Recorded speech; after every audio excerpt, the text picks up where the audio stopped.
Welcome back. If you're here, the day has already finished with you. The house is quiet, your body is ready to let go.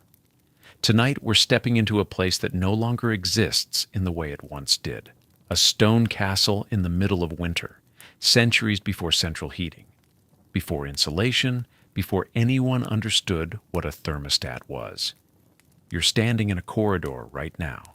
The floor is stone, the walls are stone, the ceiling is stone. Everything is stone, and all of it is cold. Not the cold of a winter morning when you walk to your car, the cold of mass, the kind that lives inside rock, that doesn't leave, that you feel through your shoes and your clothes and eventually in your bones. Put your hand on the wall. It's damp. Limestone weeps in winter. Condensation gathers on the surface, and the stone feels wet and slick and heavier than it should. You can smell smoke, wood burning somewhere below.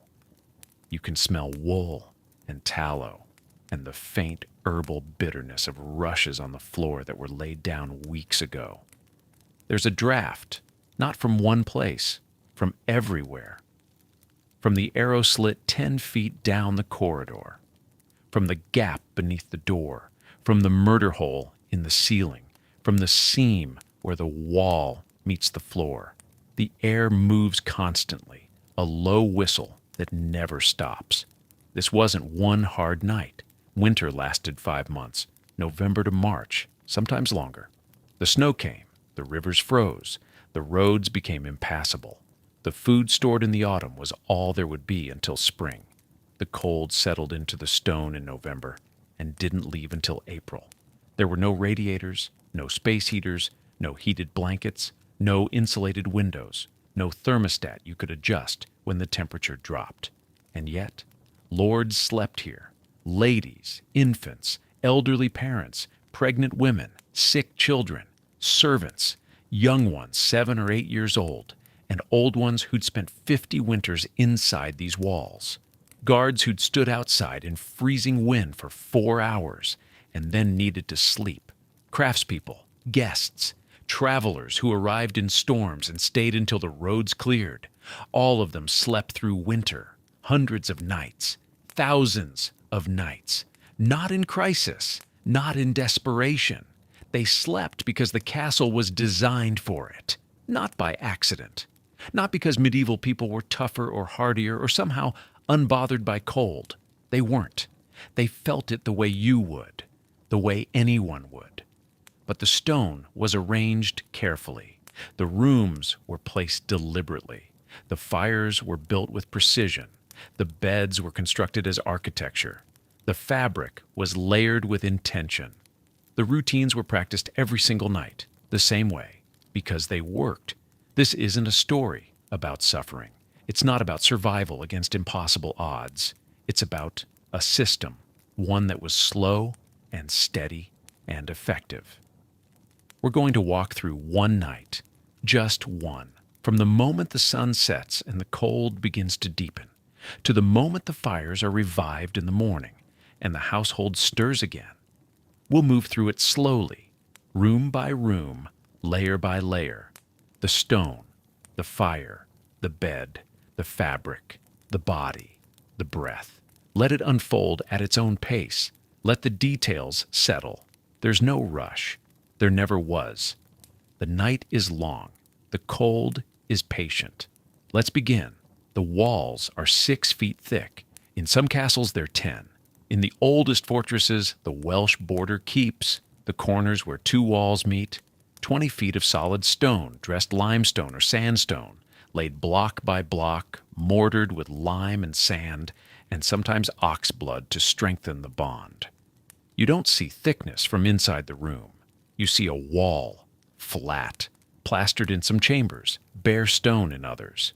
But step into the window embrasure, the deep recess where the arrow slit cuts through to daylight, and you can measure it. 6 feet of stone between you and the winter sky. Walk through that space. It takes 4 full strides to reach the outer edge, where the cold air pours through the narrow opening. That thickness wasn't decoration. It wasn't only defense. It was a thermal battery. Stone is dense. Limestone weighs roughly 170 pounds per cubic foot. A single wall section 10 feet high, 10 feet wide, and 6 feet thick contains 10,200 cubic feet of stone. That's over 850 tons. One small section. One wall, and stone does something that medieval builders didn't have language for, but understood. Through practice, it resists temperature change. Heat moves through stone slowly, very slowly. If you place your hand on the interior wall of a castle in winter, it feels cold, but not as cold as the air outside. The outer surface, exposed to freezing wind, might be 10 degrees Fahrenheit. The inner surface might be 35. The stone itself creates a gradient, a cushion, a buffer between outside and in. This is thermal mass. The principle works in both directions. In summer, the thick walls stay cool while the air outside bakes. In winter, once the interior has been warmed by fires, by bodies, by candles, by cooking, by the simple presence of life, the stone absorbs that heat and holds it. Not forever, not efficiently, but long enough that the temperature inside doesn't plummet the moment the fire dies. A wooden structure loses heat within an hour of the fire going out. The walls are thin. The air inside chills fast. A stone castle loses heat over 6, 8, 10 hours. The walls radiate warmth back into the room all night, slowly, gently, barely enough to notice in the moment, but enough that the room at dawn is 30 degrees instead of 15. 30 degrees is still cold. It's brutally cold. But it's cold you can survive under wool blankets in an enclosed bed. 15 degrees is cold that kills. Medieval masons didn't know the physics. They didn't measure heat retention or calculate thermal lag. But they built thick because thick worked. Castles that were rebuilt, second or third generations on the same site, often had thicker walls than their predecessors. Knowledge passed through practice. Walls that held heat better were copied. The stone also stayed dry inside, which mattered. Exterior surfaces wept. Condensation formed when cold outdoor air met slightly warmer stone. Moisture collected, ran down in thin films, pooled at the base of walls. Limestone is porous. It absorbed water. In deep winter, that moisture froze, and the stone could crack. Slow damage that accumulated over decades. But 6 feet in, the interior face stayed dry. The temperature was stable enough that condensation didn't form. Dryness meant the stone didn't leach cold the way damp stone does. Damp stone against your body pulls heat away fast. Dry stone is merely cold. The floors were stone too, flagstones usually. Slate or limestone, laid flat, fitted close. In the great hall and the corridors, rushes covered them. Dried reeds or straw, sometimes mixed with meadowsweet or lavender, replaced seasonally. Rushes provided a thin layer of insulation, a buffer between foot and stone, and they absorbed moisture. In private chambers, floors were sometimes wood, planks laid over the stone, raised an inch or two. The air gap beneath provided slight insulation, not much, but enough that standing barefoot on wood was survivable, where stone would have been painful within seconds. Ceilings were vaulted stone, or timber. Timber was warmer. Wood doesn't conduct heat away from air the way stone does, but stone was safer. Fire was constant. Sparks rose. Stone ceilings didn't burn.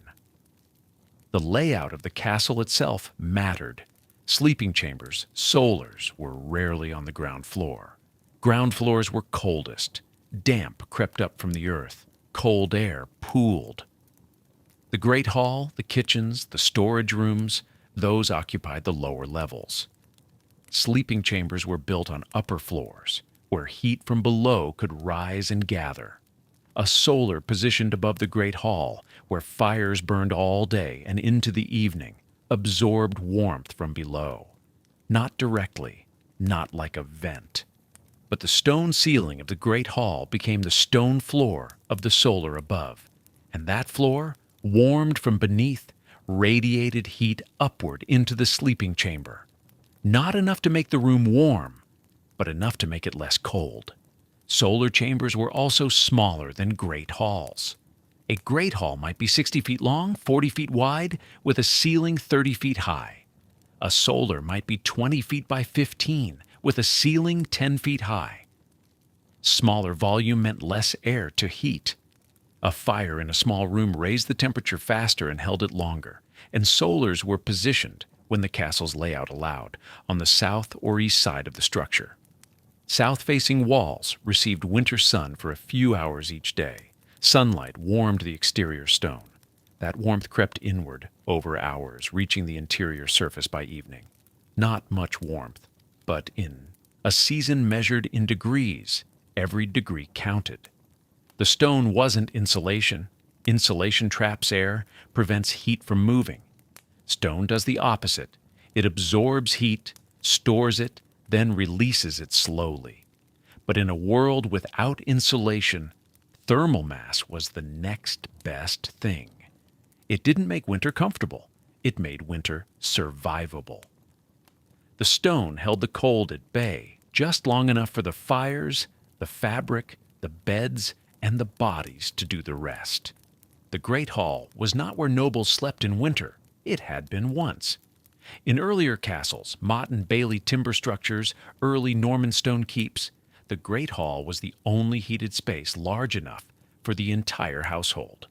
Lord and lady slept at one end on a raised platform, servants on benches or floor rushes near the central hearth. Everyone together, one fire, one room. But by the 13th century, as castles expanded and stone construction allowed for more complex layouts, the solar emerged as a separate space. The solar was a private chamber, smaller, quieter, reserved for the lord's family and their closest attendants. The name comes from solarium, a room oriented toward the sun. But by winter, the sun mattered less than the walls. Solars were built into the thickest sections of the castle.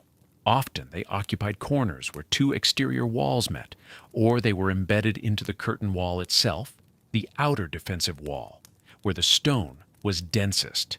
A corner solar benefited from thermal mass on two sides. The cold had to penetrate twice as much stone to reach the interior. Solars were also positioned on upper floors. Heat rises. This isn't medieval wisdom, it's physics they experience daily. The Great Hall below, with its large central hearth or multiple fireplaces, produced enormous amounts of heat. Much of it escaped upward, through the high ceiling, through gaps in the roof, wasted into the winter sky. But some of it warmed the stone floor above. A solar built directly above the Great Hall had a floor that stayed warmer than the surrounding stone. Not warm, warmer. 32 degrees instead of 25. Cold enough that you still needed blankets and fire, but not cold enough that water left in a basin froze solid overnight. The size of the room mattered. A great hall might measure 50 by 40 feet, with a vaulted ceiling 25 feet high. That's 50,000 cubic feet of air. Heating that volume required massive fires burning for hours, and even then, the heat concentrated near the hearth while the far corners stayed frozen. A solar might measure 15 by 12 feet, with a ceiling 8 feet high. That's 1,440 cubic feet. A single fireplace, properly tended, could raise the temperature of that space 10 or 15 degrees within an hour. The heat didn't escape as quickly. The air stayed warmer longer. Doorways were small and fitted with heavy wooden doors, often covered with leather or thick fabric on the interior side. Doors weren't decorative. They were barriers. Every gap, every crack, every seam where cold air could seep through was a liability. Doors were built thick, hung on iron hinges, and fitted as tightly as medieval carpentry allowed. Some solars had an additional feature, an antechamber. This was a smaller room between the corridor and the sleeping chamber itself. It served as a buffer. Cold air from the corridor didn't pour directly into the solar when the door opened. It entered the antechamber first. The inner door could remain closed while someone entered or exited the outer door. The antechamber absorbed the cold, held it, kept it from flooding the sleeping space. Wealthy households sometimes used the antechamber for storage, chests of clothing, linens, personal items, but in winter, its main function was thermal. It was dead space, cold space, sacrificial space that protected the room beyond. Windows were placed carefully. A solar might have 2 or 3 windows. Narrow slits in the stone sometimes widened slightly on the interior to allow more light. These weren't the large glass windows of later centuries. Glass was rare and expensive. When it existed, it was small panes, poorly sealed, providing almost no insulation. Most castle windows were simply openings, stone embrasures that funneled wind and cold directly into the room. So they were shuttered. Wooden shutters, hinged on the interior, closed over the window opening at night. The shutters didn't seal perfectly, but they blocked the worst of the wind. In the deepest winter, shutters might stay closed for days. The room stayed darker, but it stayed warmer. Some windows were covered with oiled linen or parchment stretched across frames, translucent, not transparent, but enough to allow diffuse light while blocking wind. Linen tore, parchment dried and cracked. Both needed seasonal replacement. In the wealthiest chambers, windows might have both, a wooden shutter and an oiled linen screen behind it, creating 2 barriers instead of 1. The position of the window mattered as much as its covering. South-facing windows received the most winter sun. Even weak December sunlight warmed stone.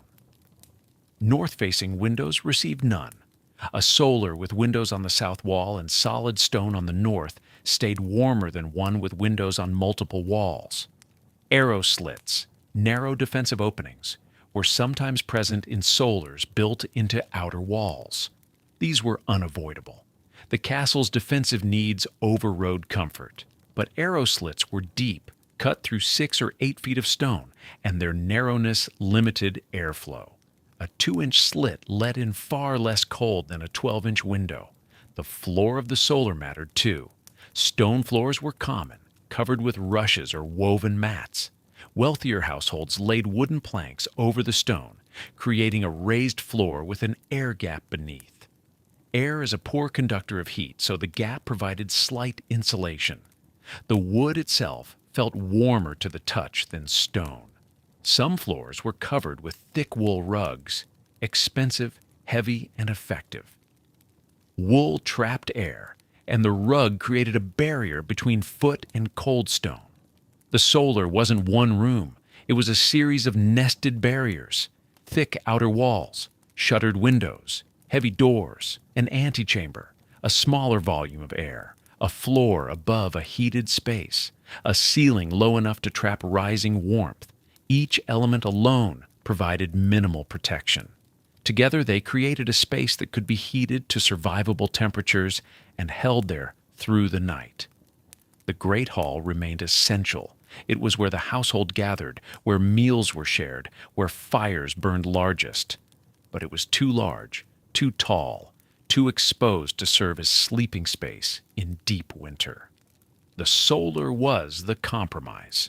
Not warm, but warm enough. Not comfortable, but survivable. And inside the solar, the next layer of protection began, the fireplace itself. The fireplace wasn't decorative. It was the single most important piece of architecture in a sleeping chamber. And it was built into the wall itself, not a metal box, not a portable feature, a massive stone structure, sometimes 8 feet wide, 6 feet tall, built directly into the thickness of the outer wall, the opening large enough to walk inside if you ducked your head. The hearth raised slightly off the floor, lined with flat stones that had been selected for their ability to withstand heat without cracking. This was the evolution. For centuries, fires burned in central pits in the middle of halls. Smoke rose through roof louvers, holes left open to the winter sky. Everyone slept in the same room, arranged in concentric circles around the heat. You were warm if you were close. You froze if you were far. By the 12th century, masons learned to build chimneys. They carved flues up through the thickness of castle walls, creating a passage for smoke that didn't require an open roof. This wasn't a small improvement. It changed who could sleep where. It made private chambers survivable. The fireplace that mattered for sleep wasn't the one in the great hall. It was the one in the solar, the private chamber on an upper floor where the lord and lady withdrew after supper. That fireplace burned from late afternoon until everyone was asleep. 4 hours, 5, sometimes 6 if the evening stretched long, and the stone absorbed it all. The walls around the firebox, limestone or sandstone, 2 feet thick in some castles, soaked up heat the way dry earth absorbs rain. The longer the fire burned, the deeper the warmth penetrated. By the time the household retired to bed, the stones were radiating, not visibly, not with flame. But if you placed your hand on the wall beside the hearth, you'd feel it, warm to the touch, sometimes almost hot. That warmth didn't vanish when the fire died. Stone releases heat slowly. A wall that has absorbed an evening's worth of fire will radiate warmth for hours into the darkness. It doesn't replace the fire. It doesn't keep the room warm in any modern sense, but it softens the cold. It keeps the air near the bed a few degrees warmer than the air near the window. In a winter night that lasts 12 hours, that difference matters. The fire itself was built with care. Servants began in the afternoon, long before the sun set. They cleared the previous night's ash down to the hearthstones, leaving only a thin base layer. Then they positioned the andirons, heavy iron supports with legs, sometimes decorated, always functional. The logs rested on these, elevated above the hearth floor so air could flow beneath. Airflow meant sustained burning. Sustained burning meant heat through the night. The logs were not small. The Yule log tradition, a single massive log meant to burn through 12 days of Christmas, reflected daily practice on a smaller scale. A log as thick as a man's torso, oak or ash if available, placed across the andirons with smaller splits stacked around it. The fire built up around this foundation, flames climbing, coals forming underneath. By the time the household ate supper, the fire was deep. Coals glowed red beneath the flaming wood. Those coals were the goal. Flames provided light and immediate heat, but coals provided endurance. Before bed, a servant used a long iron poker to adjust the logs, ensuring they would burn evenly. Then came the critical step, banking. Using a flat shovel, the servant carefully raked a layer of ash over the base of the coals, not smothering them, not extinguishing them, insulating them. Ash slows combustion. It traps heat. It turns a fire that might burn out in 2 hours into one that smolders for 8. The bedroom filled with warmth in those final hours before sleep. Not even warmth, heat, real pressing heat that made wool clothing feel heavy and skin flush. The occupants dressed for bed near the fire, absorbing as much warmth into their bodies as they could before retreating under blankets. And then the fire was left. No one woke to tend it. No servant stayed in the room. The coals glowed in darkness, hidden under their blanket of ash, radiating steady warmth into stone that radiated warmth into air. By midnight, the flames were gone. By 2 in the morning, even the glow faded, but the stones still held heat. The wall beside the bed still pushed warmth into the cold. It wasn't enough to keep the room comfortable, but it was enough to keep it survivable. The fireplace did more than heat. It transformed the wall itself into a slow, silent furnace that burned nothing but continued to give. Stone that had been cold for months learned to hold summer inside it, one evening at a time. In the morning, only ash remained. Cold ash, pale gray, soft to the touch. The stones had cooled. The wall was inert again, and the whole process would begin again in the afternoon. This was the rhythm. This was the technology. Not complex, not innovative, just stone, fire, and time. The windows were the weak point. Always. Stone walls held heat. Fireplaces fed heat into stone. But windows opened directly to the winter sky, and cold poured through them like water through a sieve. The problem wasn't just glass. Glass barely existed. Even in the wealthiest castles of the 14th and 15th centuries, glass was rare, expensive, and nearly useless. The panes were small, hand-sized diamonds or circles, held together with lead. They were uneven, full of bubbles and ripples, fitted loosely into frames that warped with moisture. They let in dim, greenish light. They did not stop wind. Most windows had no glass at all. What they had were shutters, heavy wooden panels, sometimes single, often double, mounted on iron hinges inside the window opening. During the day, shutters stayed open to admit light. At dusk, they swung closed and were latched with iron bars. Closing the shutters didn't seal the window. Wood shrinks in dry cold. Gaps opened along the edges, around the hinges, where the grain split. Wind found these gaps. Every night, thin streams of cold air slipped through, invisible but relentless, moving across the floor and up toward the ceiling. So the shutters were only the first barrier. The second was fabric, oiled linen stretched across the window opening between the stone and the shutters. Linen was woven tight, then soaked in linseed oil until it became translucent and slightly waterproof. It wasn't strong. It tore easily, but it blocked wind better than wood alone, and it let in pale daylight even when the shutters were open. In some chambers, parchment replaced linen, scraped thin, rubbed with fat, stitched into panels. Parchment was tougher but more expensive. It lasted longer. It admitted even less light. Neither linen nor parchment stopped the cold. They slowed it. They turned a gale into a draft.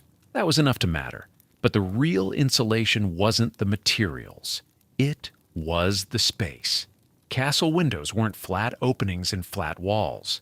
They were deep tunnels carved through 6, 10, even 15 feet of stone. The outer edge of the wall was the true window, an opening to the sky, often narrow for defense. The inner edge, where the room began, was wide and flared, creating an embrasure. This depth created layers. Shutters closed on the inside. Linen or parchment stretched somewhere in the middle. The outer opening remained exposed to the weather, and between these layers, air sat trapped. Dead air, unmoving air. Air is a poor conductor of heat. When it doesn't move, it insulates. This was the primitive ancestor of double glazing, not by design, not by understanding of thermodynamics, but by the simple fact of thick walls and layered barriers, cold air outside, dead air in the tunnel, warm air inside. Each layer slowed the transfer. It wasn't enough. Cold still seeped in. Frost formed on the interior shutters by midnight. Condensation from the room's breath froze into delicate fern patterns on wood. Touching the shutters in the morning meant touching ice. So the final defense was textile. Tapestries. A tapestry wasn't just decoration. It was a movable wall. Thick wool, woven with images of hunts or saints or geometric patterns, heavy enough to require 2 people to lift. These were hung on rods or rings, mounted just above the window embrasure, and allowed to fall to the floor. At night, the tapestry was pulled forward, creating a pocket of still air between the fabric and the shuttered window. The textile blocked the radiant cold of the stone. It absorbed condensation. It muffled the sound of wind against wood. The room became quieter, slightly warmer, more enclosed. Some chambers used curtains instead of tapestries, lighter wool or heavy linen lined for thickness. The principle was the same. Create distance, trap air, block the cold stone from radiating into the room. Even with all of this, shutters, linen, dead air, and tapestries, the area near the window remained the coldest part of the chamber. No one placed a bed near a window. No one sat near a window after dark unless the fire was roaring, and they were fully dressed. The window zone was dead space in winter, tolerated because light mattered during the day, sealed away as thoroughly as possible once darkness fell. This was the negotiation. Windows were necessary. Windows were dangerous. So you closed them, covered them, buried them behind layers of wood and fabric and still air, and you accepted that cold would still find a way in. The windows never stopped being weak points, but they stopped being fatal ones. A bed was not furniture in the way we understand it now. It was a structure, a wooden enclosure built to hold fabric, a platform raised off the stone floor. The four posts rose from each corner, thick and turned, usually oak or elm. Their purpose wasn't decoration. They carried weight, the weight of heavy cloth panels that would, when drawn, transform the bed into something more like a room than a piece of furniture. The frame sat high, sometimes on a raised wooden platform, sometimes on a dais of stone. This wasn't about status, though. Status followed. It was about cold. Cold air settled. It pooled on floors, especially stone floors, especially in winter when every breath of it seemed to seep upward from the earth itself. A bed raised 2 or 3 feet off the ground placed sleeping bodies above that lowest layer of frigid air, above the drafts that crept under doors and through gaps in floorboards. The headboard faced the wall, usually the thickest wall, often the outer wall where the fireplace was built. The foot of the bed faced into the room. This orientation mattered. It meant the back of the bed could press close to stone that had been absorbing heat all evening from the fire. It meant the curtains at the foot could be adjusted, opened slightly if the enclosed space grew too warm, closed tight if the night turned bitter. Inside the frame, rope was strung in a lattice between the side rails. Not metal springs, not slats. Rope woven tight and knotted, creating a flexible base that would hold the weight of what came next. On top of the rope, a mat, usually straw or rushes, stitched into canvas. Not soft, not insulating on its own, but it created a first layer, a barrier between the rope and the sleeper, and more importantly, it held air. Dead air. Air that couldn't move. Air that couldn't carry heat away. Above that, the mattress. Thick, heavy, stuffed with wool or feathers, or a mix of both. Wool was common. Wool compressed under weight, then slowly expanded again, creating pockets of still air. Feathers were lighter, warmer, more expensive. A noble bed might hold both, feathers on top, wool beneath. Sometimes a second, thinner mattress sat on top of the first, not for softness, for insulation. The air trapped between the two mattresses couldn't circulate. It warmed from body heat above and held that warmth instead of letting it sink down into the straw and stone below. Linens came next. A bottom sheet, usually linen tucked under the mattress edges. Linen absorbed moisture, the sweat and condensation that bodies produced through the night. It pulled that dampness away from skin, kept wool dry, kept sleepers from waking clammy and cold. Then blankets, not 1, 3, 4, 5 in deep winter. Wool, always wool. Heavy wool that could weigh 10 or 15 pounds when layered.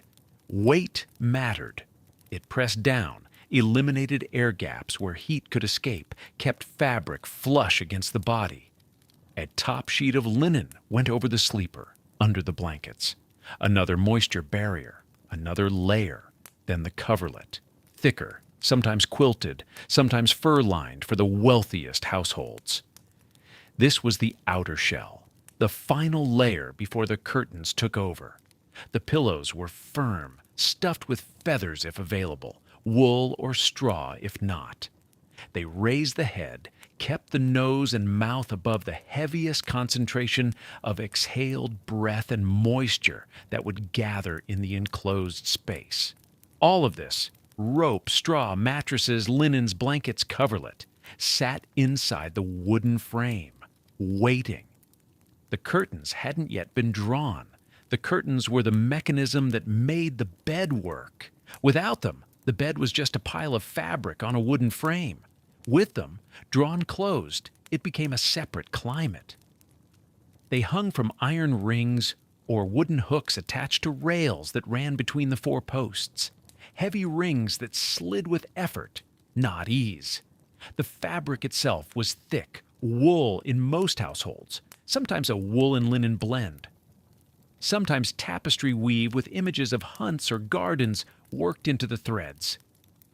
In the wealthiest castles, velvet, lined with linen or lighter wool. The weight was deliberate. A single curtain panel, full length from canopy to floor, could weigh 20 or 30 pounds. 4 panels, one on each side, meant the bed carried over 100 pounds of fabric when fully dressed. That weight pulled the cloth tight, eliminated ripples and gaps where air could pass through. It also meant the curtains didn't flutter or shift when someone moved inside the bed. They hung still. The weave mattered as much as the weight. Tightly woven cloth blocked airflow. Wool fibers, even when woven, trapped tiny pockets of air within the fabric itself. Those pockets insulated. Cold air from the room couldn't push through. Warm air from inside the bed couldn't escape. Most beds had curtains on all 4 sides, though the side pressed against the wall was sometimes omitted or left permanently tied back. The headboard itself, solid wood, served as a barrier there. The foot and both sides needed full curtains. During the day, the curtains stayed tied back with cords or fabric loops. The bed aired. Moisture from the night's sleep, condensation from breath, sweat absorbed into linens, evaporated. Sunlight, if the room had a window, reached the mattress and blankets. Servants could change linens, fluff the mattress, inspect for vermin. At night, the curtains closed. Not all at once, usually. The sleeper or a servant would draw the side curtains first, leaving the foot open while final preparations happened. Warming pans removed, a last check of the fire, prayers said. Then the foot curtain pulled across, and the person inside was enclosed. The space within was small, perhaps 6 feet long, 4 feet wide, 6 feet tall, just large. Enough for the bed itself, and a few inches of air on each side. That small volume warmed quickly. A single human body produces heat, roughly the same as a 100-watt bulb burning continuously. Inside, a sealed fabric enclosure, that heat accumulated. The temperature inside could climb 15, even 20 degrees above the temperature of the bedroom. If the room hovered just above freezing, the space inside the curtains could reach 50, even 60 degrees. Not warm by modern standards, but survivable, endurable, enough. Breath contributed to the warmth. Each exhale carried heat and moisture. In a large room, that heat dissipated instantly. Inside the curtains, it lingered. Humidity rose, not enough to soak the blankets, but enough to make the air feel less dry, less sharp in the nose and throat. The moisture condensed on the inside of the curtains, the coldest surface in the enclosure. Tiny droplets formed on the wool fibers, too small to drip, not enough to dampen the fabric noticeably. By morning, frost sometimes formed on the outside of the curtains, if the room was cold enough. Inside, the sleeper stayed dry. The curtains could be adjusted through the night. If the enclosed space grew too warm, if too many blankets or too many bodies raised the temperature past comfort, a hand could reach out and pull one panel slightly open. Cool air would seep in just enough to bring the temperature down. Then the curtain could be drawn again. If the cold deepened in the hours before dawn, if the fire in the hearth burned too low, the sleeper would wake and check that every panel hung tight, that no gap had opened where the curtains met at the corners. The fabric didn't just hold heat, it blocked sound. The stone rooms of a castle carried noise, wind, voices from distant corridors, the creak of roof timbers. Inside the curtains, those sounds muffled, not silent, but softened. The enclosure became quieter as well as warmer. It also blocked light. Firelight from the hearth, moonlight through a window, the flicker of a rushlight left burning in the corridor, all stopped at the curtain. Inside was full darkness, the kind of darkness where a hand held in front of the face disappeared. The bed curtains were not a luxury. They were the technology that made winter sleep possible. Without them, no number of blankets could compensate for the relentless convection of cold air moving across the body all night. The curtains stopped that movement. They turned the bed into a closed system where heat could build and hold, instead of draining away into the vast, cold volume of the stone room. Every castle bed had them, every manor bed. Even modest households used lighter versions, linen or wool linen blends, thinner but still functional. To sleep in winter without curtains was to sleep poorly, wake exhausted, risk illness. The curtains made the bed a shelter, a small, dark, warming cave inside a cold stone box. And when morning came, opening them was the hardest part of waking. The bed frame is bare, 6 feet long, 4 feet wide, enclosed by wooden posts and a canopy frame. No coils, no box spring, no foam. Just a lattice of rope stretched tight across the frame, woven in a grid pattern, knotted at the edges where it wraps around the rails. This is what holds you through the night. The rope will stretch and sag with use. Every few months, it must be tightened. Hence the phrase, sleep tight. For now, it's taut. It gives slightly when weight settles on it, distributing pressure, keeping the body from sagging through to the wooden frame below. The first layer goes on top of the rope, a straw mat. Sometimes rushes if the household lives near wetlands. Bundled, dried, woven flat, or stuffed into a thin canvas sack. It sits directly on the rope lattice, and its purpose is separation between the cold air below the bed and the sleeper above. Straw is hollow. It traps air. It compresses under weight, but never fully flattens, so pockets of dead air remain. This layer is replaced seasonally. By midwinter, it has compacted, lost some of its loft. In spring, it will be pulled out, burned, or composted, and a fresh mat laid down. But through December, it holds its shape well enough. On top of the straw, the primary mattress. For a noble household, this is a feather bed.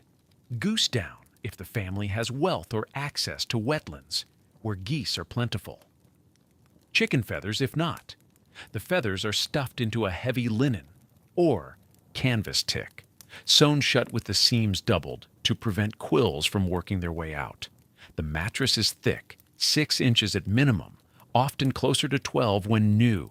It compresses under body weight, but retains enough loft to cushion the rope grid below. Feathers trap air between their barbs. The mattress becomes a layer of insulation that slows the transfer of cold from beneath.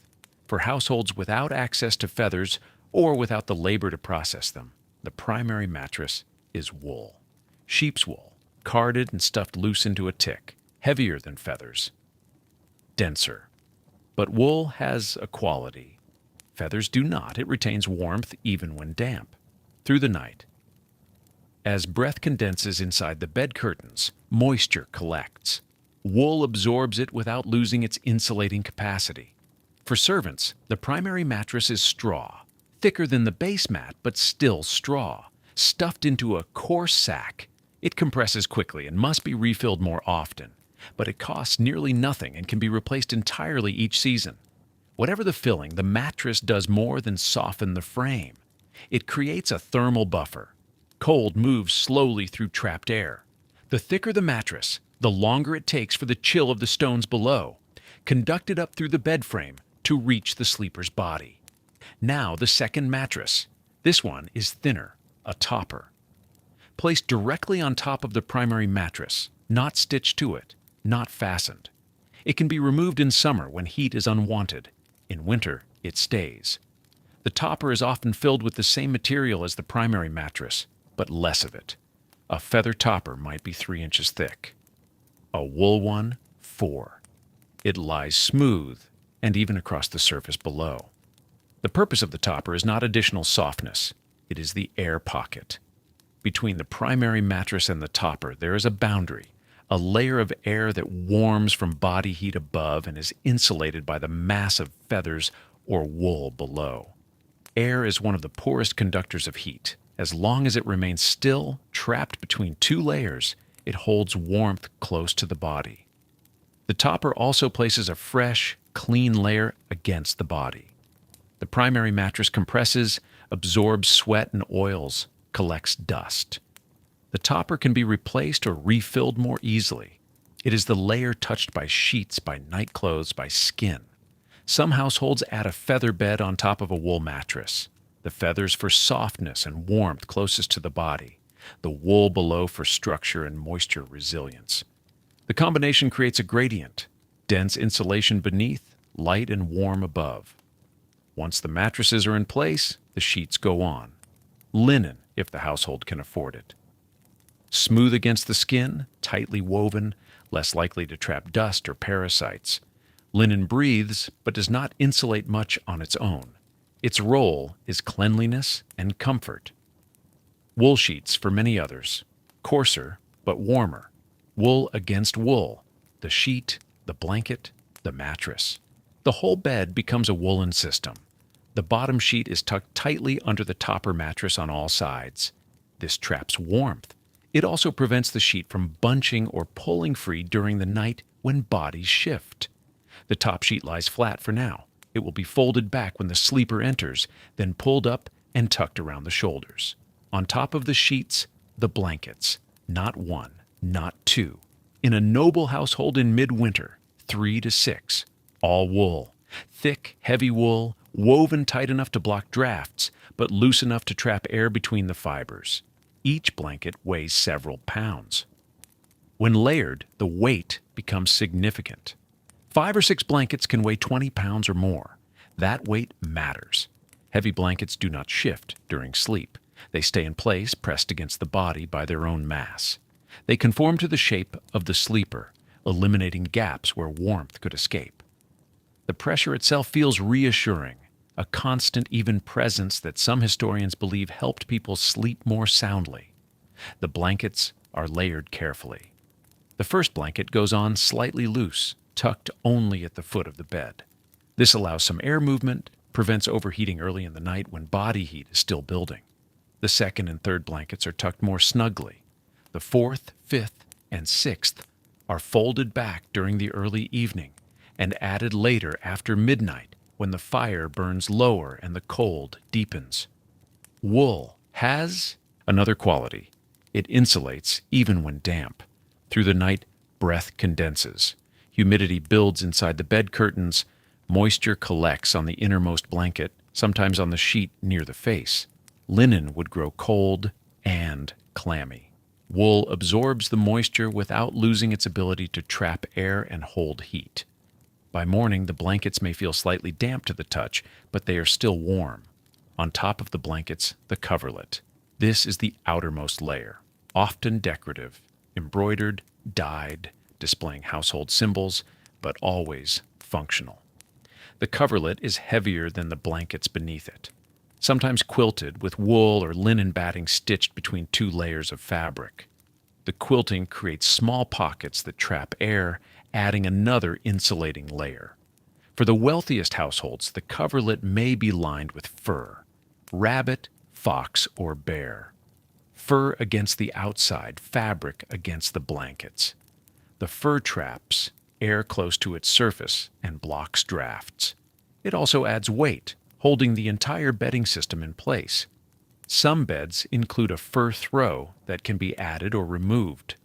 A rabbit fur blanket for moderately cold nights. A bear pelt for the coldest. These are not merely luxuries. Fur is one of the warmest materials available. A single fur throw can replace 2 wool blankets. At the head of the bed, pillows. For nobility, pillows filled with down. Light, soft, warm. 2 or 3 pillows per person, used not only for the head, but for propping the body into a semi-reclined position. Many medieval people did not sleep flat. They slept angled, with the head and chest elevated. This was thought to aid digestion, prevent choking, and reduce the risk of sudden death during sleep, a common fear. For those without down, pillows filled with wool or straw, heavier, less comfortable, but still functional. The pillow raises the head above the coldest layer of air, which sinks and pools at mattress level. The entire system, rope, straw mat, primary mattress, topper, sheets, blankets, coverlet, pillows, is a ladder of insulation. Each layer traps air. Each boundary between materials slows the movement of heat. Cold from the stone floor rises through the bed frame, but by the time it reaches the sleeper's body, it has passed through 6 or 7 barriers. Warmth generated by the body is trapped in the blankets, held close by weight and wool, unable to escape quickly into the frigid room beyond. This is not a soft, modern bed designed for comfort.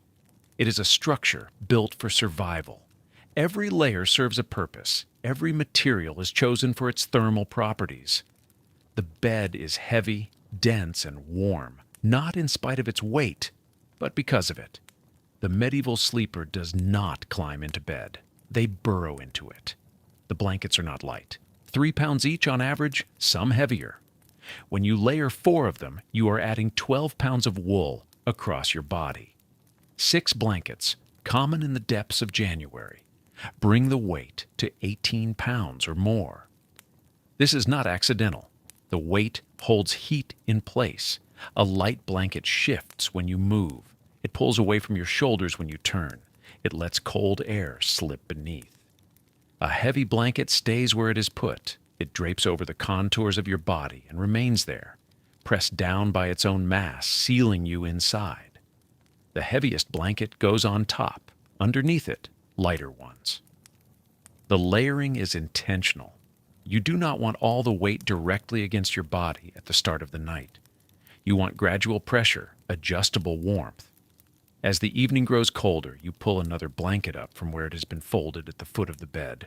By midnight, all 6 may be in use. The blankets are wool, always wool. Linen is useless for this. Linen is smooth, tightly woven, breathable. It does not trap air. It conducts heat away from the body. Silk, available to almost no one, is too thin. Cotton is not widely available in Northern Europe during the medieval period, and where it exists, it is expensive and no warmer than linen. Wool is different. Wool fibers are crimped. They coil and spring, creating space between each fiber where air becomes trapped. Air is one of the worst conductors of heat. As long as it stays still, it holds warmth. Wool keeps air still.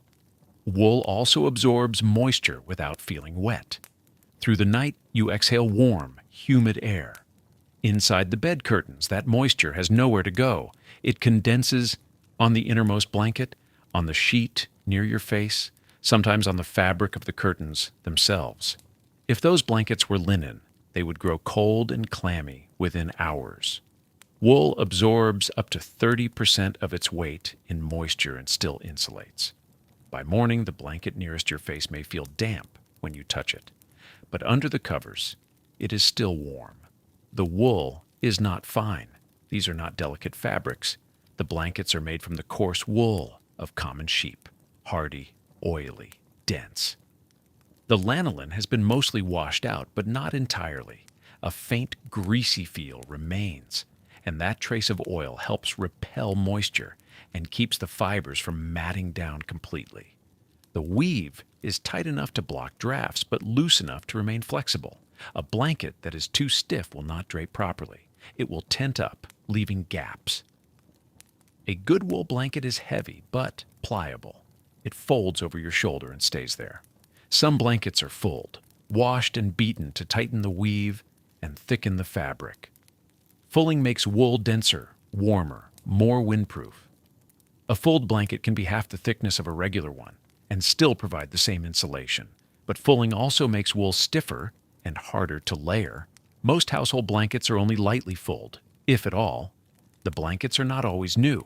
Wool lasts for years, decades if cared for properly.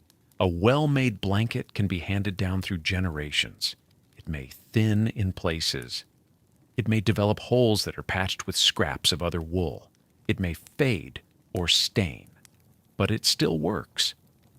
When a blanket becomes too worn to use on the bed, it is cut into smaller pieces. Those pieces become cloaks for children, padding for saddles, linings for boots, insulation for dog beds, or stuffing for draft blockers laid along the base of doors. Nothing is wasted. Noble women and servants alike spend portions of the autumn inspecting the household's blankets. Wool is checked for moth damage. Holes are sewn, edges are rebound. If a blanket is worn too thin, 2 damaged blankets may be layered and stitched together to create one functional piece.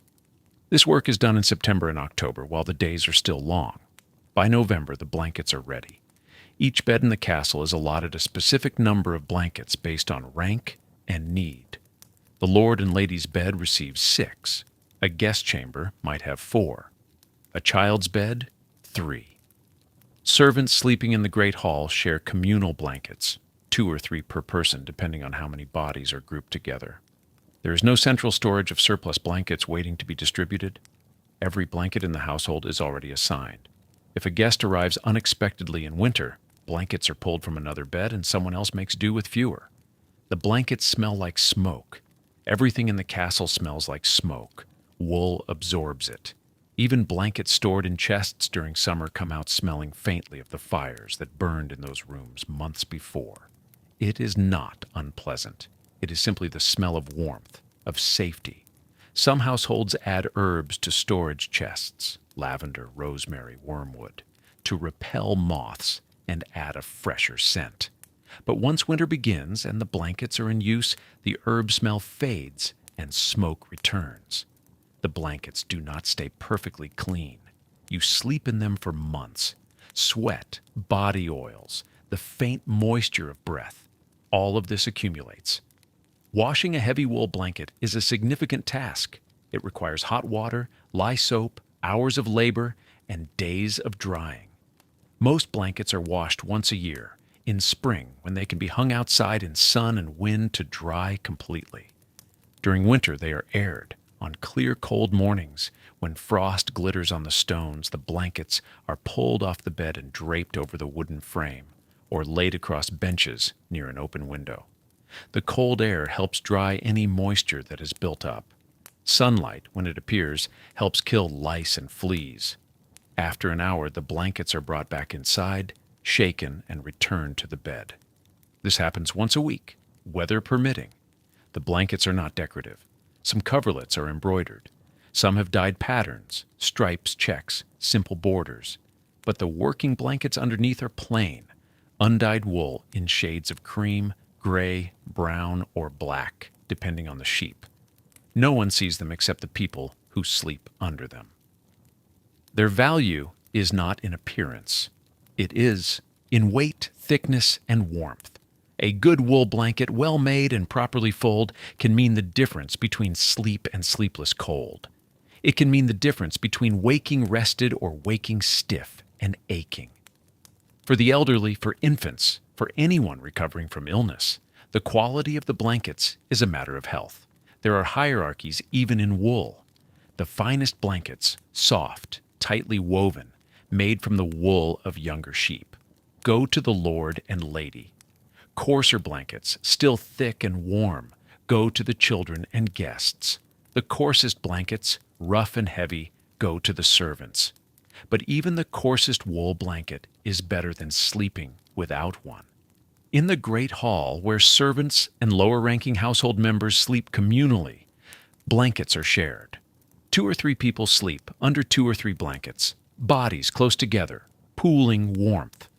This is practical, not intimate. Cold does not respect privacy. On the coldest nights, additional blankets are brought from storage. Older ones, patched ones, ones that are too worn for the noble chambers, but still functional. These are piled on top of the communal sleepers until the weight is almost uncomfortable. But no one complains. The weight is warmth. The weight is sleep. Nobles in their curtained beds pulled the blankets up to their chins and let the heaviness settle over them like a second architecture. The bed curtains block drafts. The blankets trap heat. The body warms the air inside. and the wool holds it there. By an hour after settling in, the space under the blankets is noticeably warmer than the room outside. By 2 hours, it is 15 degrees warmer. The body continues to generate heat. The blankets continue to trap it. You do not stay perfectly covered all night. You shift, you turn. A foot escapes, a shoulder emerges. Cold air touches skin, and you pull the blanket back without fully waking. This happens 5, 10, 15 times a night. But the blankets are heavy enough that they do not fall away completely. They stay mostly in place, and when you pull them back, they are still warm. That is the essential quality.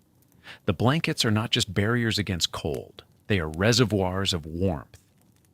Wool heated by your body holds that heat. When you move and the blanket shifts, it does not instantly turn cold. It takes minutes for the warmth to dissipate. By the time you resettle, the blanket is still warm enough to comfort you back towards sleep. This is what makes winter sleep possible. Not one perfect solution, not a single technology, but a combination. Thick mattresses below, wool blankets above, weight pressing down, and a fabric that breathes but traps warmth. The blankets do not eliminate cold. Your nose is still cold. The air you breathe is still cold. If you push your hand out from under the covers to adjust a pillow, your fingers stiffen within seconds, but your body stays warm. Your core temperature holds. You do not wake shivering every hour. You sleep. You did not sleep naked in a medieval castle. Not in winter.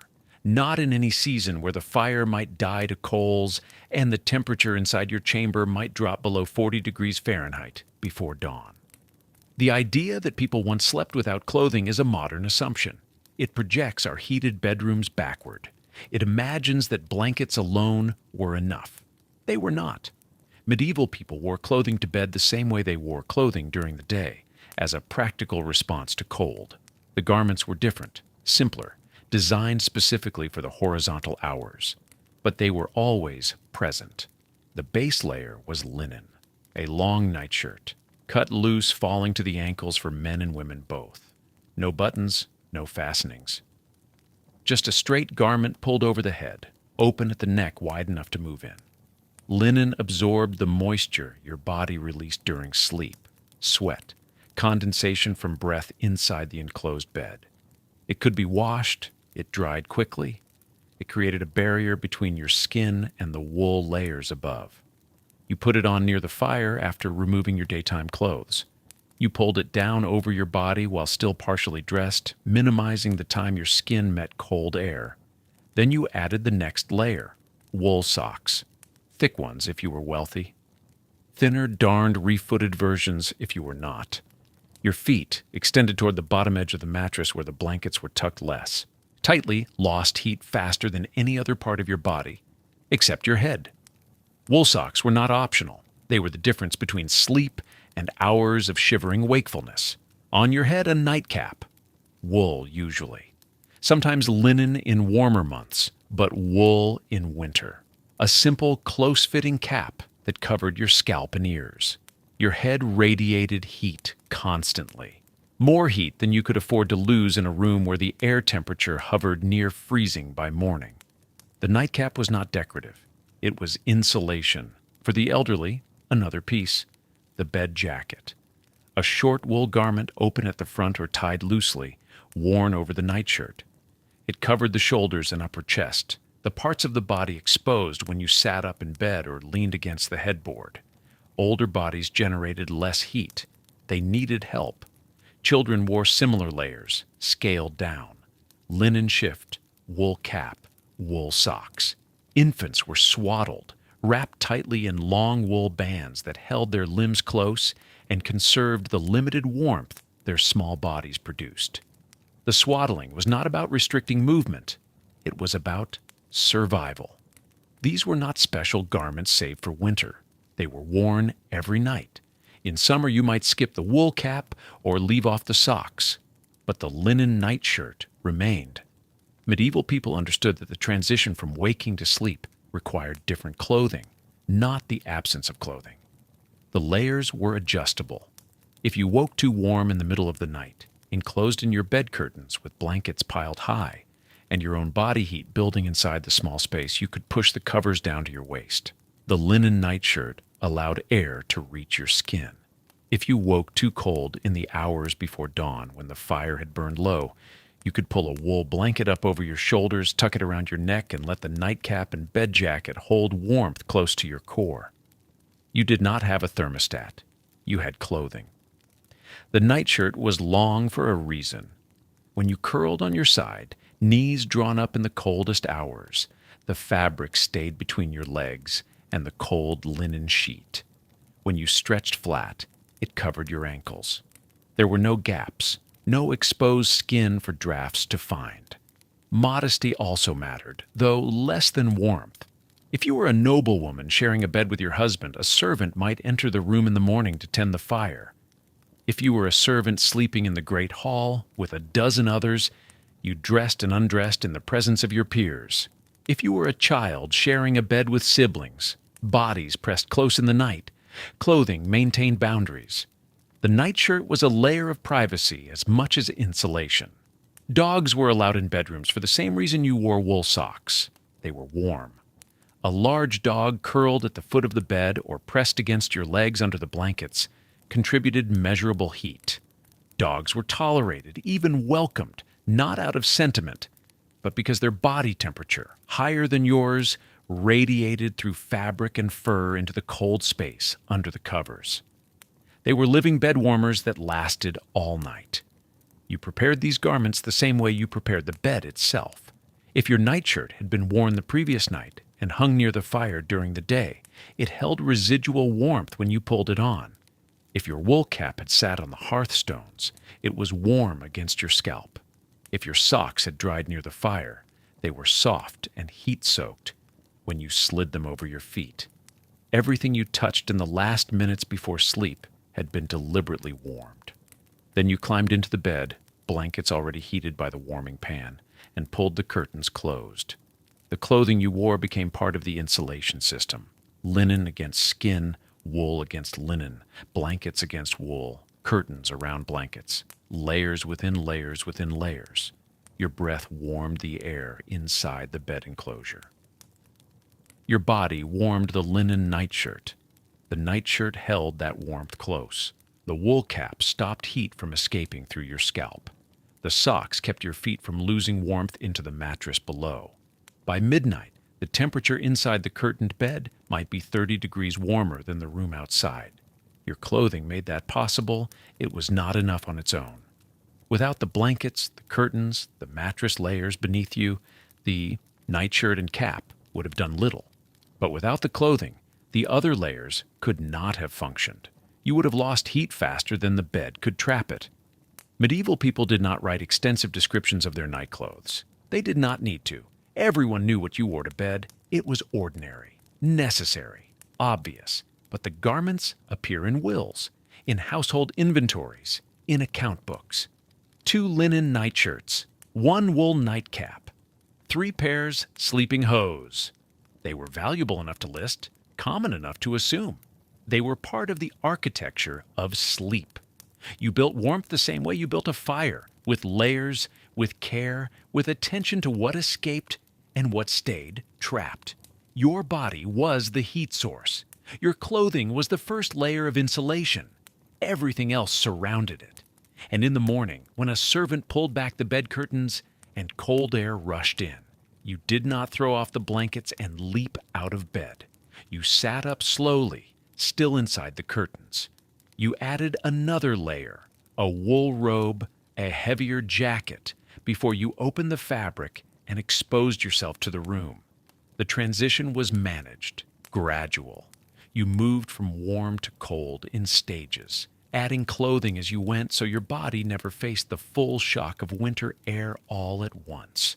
You wore protection against cold, against drafts, against the long vulnerability of sleep. It was ordinary. It worked. You did not sleep alone if you could help it. Not in winter. Not in a castle where the fire burned low by midnight and the stone walls exhaled cold into the darkness. 2 bodies produced more heat than 1. 3 produced more than two. Medieval sleep was communal by necessity, not by choice. Noble couples shared a bed, husband and wife together under the blankets, enclosed by the same curtains, breathing the same warmed air inside the fabric chamber. Two sources of heat instead of one. Two sets of lungs raising the temperature inside the bed enclosure.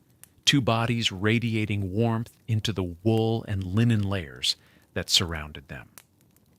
The bed was large enough to allow space, wide enough that both could turn without disturbing the other. But on the coldest nights, that space narrowed. Bodies moved closer, a shoulder against a back, a knee tucked behind a knee. Contact was warmth, distance was cold. No one needed to discuss it. The adjustment happened in sleep. Children shared beds as a matter of routine. 2 children in one bed was common. 3 was frequent. 4 was not unusual if the children were young and small. They slept crosswise or lengthwise depending on age and size, limbs tangled, heat pooled in the center. The youngest often slept closest to the wall, where the mattress met the bed frame and the curtains hung tightest. Older children slept near the edge, where the curtains opened and cold air could slip through if the fabric shifted in the night. Infants did not sleep in separate cradles. They slept with their mothers or wet nurses tucked close against an adult body, swaddled in wool, held in the curve of an arm or pressed against a chest. Infant bodies could not generate enough heat to survive the night alone. They needed an external source. The adult body provided it. This was understood as dangerous. Infants could be smothered accidentally if an adult rolled over in deep sleep. The church warned against it. Cradles existed, often placed near the bed, so a mother could reach out and rock the infant without leaving the warmth of her covers. But in the coldest months, the risk of cold outweighed the risk of smothering. The infant slept in the bed. Servants slept communally. In the great hall, after the fire had been banked and the trestle tables cleared, servants unrolled pallets or spread straw mattresses on the floor near the hearth. They slept in rows, close together, sometimes sharing blankets when there were not enough to go around. Body heat accumulated. The servant on the end farthest from the fire and closest to the draft from the doorway suffered most. The servants in the middle, surrounded on both sides, slept warmer. No one wanted the end position. In servant quarters, small rooms built into the thickness of the castle walls, multiple servants shared narrow beds or slept on stacked pallets. Apprentices, pages, kitchen workers, stable hands, all doubled or tripled up. Privacy was not expected, warmth was. Even among the nobility, sleeping alone was rare. Widows and widowers, unmarried adults visiting clergy.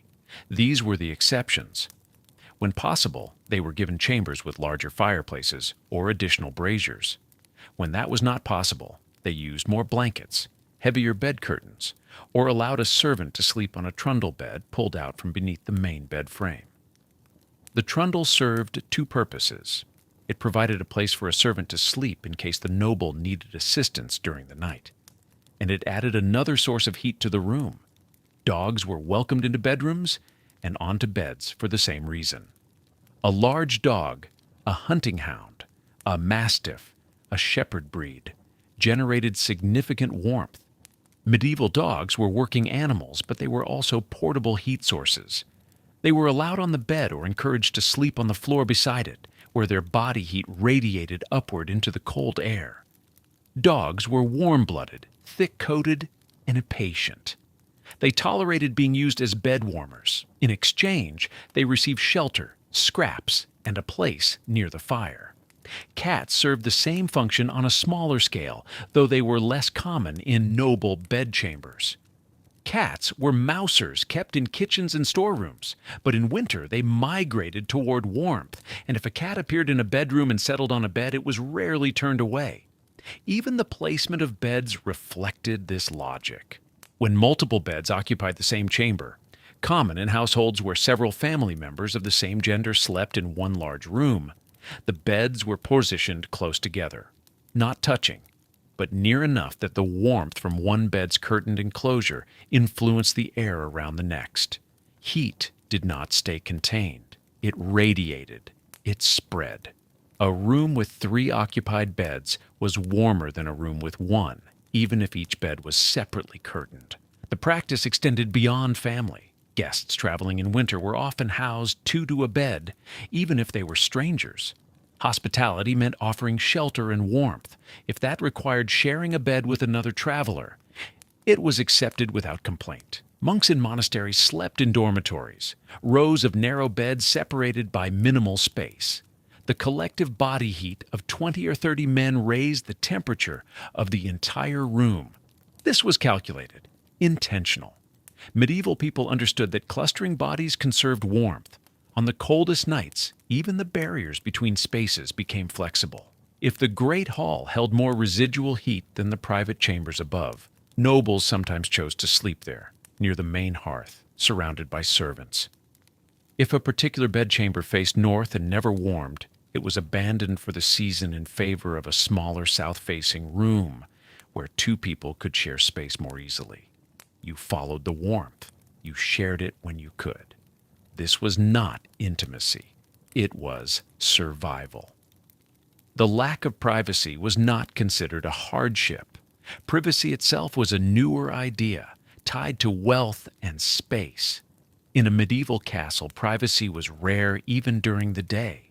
Nobles dressed and undressed in the presence of servants. Servants worked and ate and slept in communal groups. Children grew up surrounded by siblings and household members. Solitude was the exception. Community was the default. At night, that community became a heat source. You slept beside your spouse, your children, your fellow servants. You tolerated a stranger in your guest bed. You allowed a dog to curl against your legs. You pulled your body close to another body and let the warmth accumulate in the small space under the shared blankets. By morning, the air inside the bed curtains might be humid from combined breath, the wool blankets damp from condensation. But it was warm. That was what mattered. Medieval people did not romanticize shared sleep. They did not write poems about it.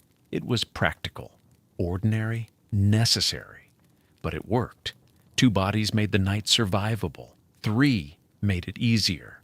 A bed full of children, a hall full of servants, a room with a dog curled at the foot of the mattress. All of it was warmth banked against the cold. You did not face the winter alone. You shared it, deliberately, every night. The shift from day to night began in the afternoon, not at bedtime, not when someone felt tired. The transition started when winter daylight began to fail, which in northern castle country meant 4 o'clock, sometimes earlier. The sun dropped toward the horizon. The sky went gray, and the household began a slow, deliberate migration from communal spaces toward sleeping chambers. This wasn't a sudden retreat. It was a gradual unwinding that would take hours. Supper came early, 3 or 4 in the afternoon, sometimes earlier still if the day had been short. The great hall filled with bodies, with the smell of cooked meat and bread, with warmth rising from the central hearth, and from 60 or 80 people gathered in one space. The meal itself was functional. Bread trenchers soaked with gravy, ale or wine, pottage thick enough to keep a stomach occupied through 12 hours of sleep ahead. No one lingered long. The hall was warmer than the bedchambers, but it was also louder, more crowded, less private. After eating, the household began to separate. Servants cleared tables. The elderly moved closer to the fire. Children were taken upstairs by nurses.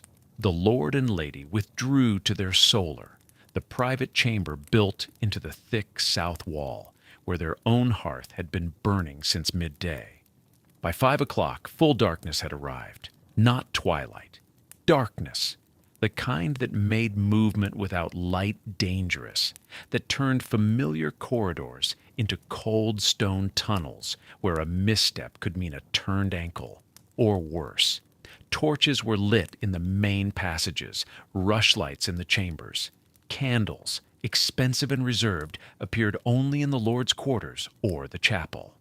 The evening that followed was long, tediously long by modern standards. 8 to 9 hours stretched between supper and sleep, and those hours had to be filled inside rooms, lit only by firelight, with cold pressing against every outer wall. Some households gathered for prayers in the chapel, others sat near the solar fire, women sewing or spinning, men reviewing estate matters, everyone staying as close to the hearth as possible without crowding. Conversation was quiet, work continued, but slowly. This was not productive time. This was waiting time, waiting for the hours to pass, waiting until the body felt tired enough to justify retreating under blankets, waiting for the night to properly begin. Children went to bed first. By 6 or 7, nurses had them in their chambers, layered into shared beds, curtains already drawn. The very young didn't resist. Crawling under wool blankets was warmer than sitting in a cold room. Older children sometimes protested, but not loudly. Everyone understood the logic. Bed was the warmest place. The longer you stayed up, the colder you got. Servants worked later. Fires had to be prepared in the bedchambers. Logs positioned, coals arranged, ash raked into insulating mounds around the base. Warming pans had to be filled and passed between cold sheets. Clothing had to be laid out near the hearth so it would be warm when pulled on in the morning. Chamber pots had to be positioned within reach of the bed. These tasks were not rushed. There was no reason to rush. Darkness and cold made haste pointless. By 8 o'clock, even the lord and lady were ready. Not necessarily tired, just ready. Ready to stop sitting in a dim room. Ready to stop feeling the cold air on their faces. Ready to retreat into the one space designed to hold warmth through the night. The servants made a final pass through the chambers, checked that fire screens were positioned correctly, confirmed water buckets were nearby in case of sparks, extinguished candles. Open flame left unattended through the night was too dangerous. Only the hearth fires remained, their light flickering against stone walls, their warmth radiating outward in a slowly shrinking radius. Downstairs, in the great hall, the last of the household settled in. Servants, men-at-arms, lower-ranked members of the retinue. They slept communally, pallets arranged in rows near the central hearth. Some halls had wooden sleeping platforms built along the walls, raised slightly off the cold stone floor. Blankets were shared. Dogs wandered between bodies, choosing their own spots. The hall stayed noisy longer, snoring, coughing, the crackle of the fire, the occasional murmur of conversation. But even here, by 9 o'clock, most had gone still. The castle didn't sleep all at once. It folded inward, layer by layer. The outer baileys went quiet first. Animals bedded down in stables, gates secured, the last of the daylight work abandoned. Then the great hall, then the corridors. Finally, the private chambers, where curtains closed around beds and the long night truly began. By 10 o'clock, the only movement was the guards on the walls and the fires burning low in their hearths. The household had completed its transition. Day had ended. Night, the long, cold stretch of it, had arrived, and every person inside those stone walls had prepared as well as they could for the hours ahead. The fire that would burn through the night began in the late afternoon, not at bedtime. Earlier, 3 or 4 hours before anyone intended to sleep, because the goal wasn't a bright fire, it was a deep one. A fire built on top of a bed of coals, so thick and hot that it would sustain itself for 12 hours with no one tending it. This was deliberate work, skilled work. A fire built wrong would flare bright and die by midnight, leaving the chamber cold for the second half of the night. A fire built well would still be giving off heat at dawn. The process started with the existing fire, the one that had been burning since morning. By mid-afternoon it had already reduced part way. Flames lower, wood consumed down to chunks and embers. A servant used iron tongs to pull aside the remaining logs, exposing the coal bed underneath. Coals from 8 or 10 hours of burning, red and gray and crackling faintly when disturbed. The coals were not cleared away. They were the foundation. The servant added new wood, not small pieces, large logs. The kind that required two hands to lift, that made a solid thunk when placed on the andirons. Oak, if available.